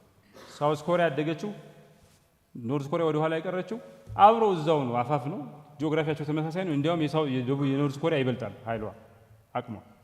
ሳውዝ ኮሪያ ያበለጠች በተቋም ነው። ተቋም የሚገነባው ደግሞ መሪ ነው። ሶ ዘ ሩት ኮዝ ኢንስቲትዩሽን ቢልደርስ አር ሊደርስ ናቸው ኢንስቲትዩሽን ቢልድ የሚያደርጉ። ሶ እኛ በቁ መሪዎች ካፈራን ኢትዮጵያ ጠንካራ ተቋማት ይኖራታል። ጠንካራ ተቋማት ካላት ደግሞ የድህነቷ የኋላ ቀርነቷ ምክንያት ይፈታል ማለት ሶ ሩት ከውዝ ነው የምንሰራው። ሩት ከውዙን ነው የችግራችን ስራ መሰረት የሚነቅል ነው፣ ሳንኮፋው የሚነቅል ነው ስንል ዝም ብሎ አይደለም። በዚህ ምክንያት ነው ማለት መሪነት በተፈጥሮ የሚገኝ ነው ወይስ በስልጠና ምናምን የሚገኝ ነው ይባል ነበር። አሁን በተፈጥሮ የሚገኝ አይደለም፣ አኳየርድ እንትን አይደለም፣ ኢምቦርን አይደለም፣ አኳየርድ ነው፣ በስልጠና ምናምን ያለው ሶ መሪዎችን ማሰልጠን አንድ ሰው ሰልጥኖ በደንብ ብሎ ምናምን በቅቶ ያመራል ልማት ውስጥ አልፎ ምርጥ መሪ መሆን ይችላል። አሌክዛንደር ዘግሬት መሆን ይችላል። የግድ አሌክዛንደር ዘግሬት አይነት ሰው መሆን የለበትም እንደዛ ለመሆን። አሁን ኢኮኖሚ ለሁለት ፕሮዳክቲቭ ኢኮኖሚ እና ናውሌጅ ኢኮኖሚ ተብሎ ይከፈላል። አሁን እንግሊዞች ናውሌጅ ኢኮኖሚ ነው ያላቸው፣ ህንዶች ናውሌጅ ኢኮኖሚ ነው ያላቸው። ኢኮኖሚ በናውሌጅ መገንባት ይቻላል። ይሄ ሪል ማኒፋክቸሪንግ ምናምን ከዛ በላይ በተለይ ሃይ ኢንካም ሲሆን በናውሌጅ መገንባት ይቻላል። ሶ ናውሌጅ ኢኮኖሚ የሚገነቡ እንትኖች ደግሞ የሂውማን ሪሶርስ ላይ የሚሰሩ ተቋማት ናቸው። በተለይ ደግሞ መሪዎች ላይ የሚሰሩ ተቋማት ናቸው። የምንሰራው ስራ የተለየ ስፔሻል ኢኮኖሚ እንትን አገራችን የሆነ የኢኮኖሚ አይነት እንዲኖራት የማያቋርጥ ሀብት የማያቋርጥ ብልጽግና እንዲኖራት ሊያደርግ የሚችል ስራ ነው ማለት ነው። ይሄ ዘመን ባለ ሁለት ስለታማ እንትን ነው። ከተጠቀምክበት ባለጸጋ ሳክሰስፉል ሶሳይቲ ያደርግሃል፣ ካልጠቀምክበት ገፍትሮ ወደ ኋላ ይጥልሃል። ስታግኔሽን ራሱ አይቻልም፣ ወደ ኋላ ነው የምትወድቀው። ትራዲሽናል ሊደርሺፕ የሚባለው የቆየው የአመራር ስርዓት የአመራር ስታይል ምናምን አሁን አይሰራ፣ አዲስ ያስፈልጋል። ሶ የአመራር ልማት ተቋማት ሬሌቫንት መሆን ከፈለጉ ድሮ የሚሰጠውን ነገር በደንብ መስራት አይደለም ያለባቸው፣ አዲሱ ነገር መልመድ አለ። የድሮማ ተጥሏል። they have to learn a new thing፣ አዲስ ነገር መልመድ አለባቸው። ዱላ ቅብብል አይታችኋል? ሁለት አይነት አለ። አንዱ ሲሮጥ ሌላው ወደ ኋላ ቀርቶ ይሸነፋል። አንዳንዱ ደግሞ ተሳስቶ በሰዓት አቅጣጫ ይሮጣል። አይታችኋል? የአፍሪካ እዚህ ናይጄሪያ ምናምን አካባቢ አንድ ልጅ ተሳስቶ ወዴት ነው የሚሮጠው? ዱላ ቅብብል ወደፊት ሳይሆን ወደ ኋላ ይሮጣል። እንደዛ ነው የምንሮጠው እንደ ህብረተሰብ ማለት እንደ ተቋም። ወደፊት መሮጥ ሲገባን ወደ ኋላ ሮጠን ጭራሽ ወደ ኋላ የምናሽቆልቁል ዲክላይን የምናደርግ ተቋም ማህበረሰብ ነው የምናደርገው። ይሄን ሀገር ሶ ክሪቲካል ስቴጅ ነው። ራሳችን እንቀይራለን፣ ሀገር እንቀይራለን፣ አህጉር እንቀይራለን፣ ኦር ተያይዘን ሁላችን እንወድቃለን። ከፊት ለፊታችን ያለው ምርጫ ይሄ ነው። የትኛው ነው ምርጫችን ነው ዋናው? የትኛውን ለማድረግ ነው የተዘጋጀ ነው? ይሄ አጠቃላይ መነሻ ነው።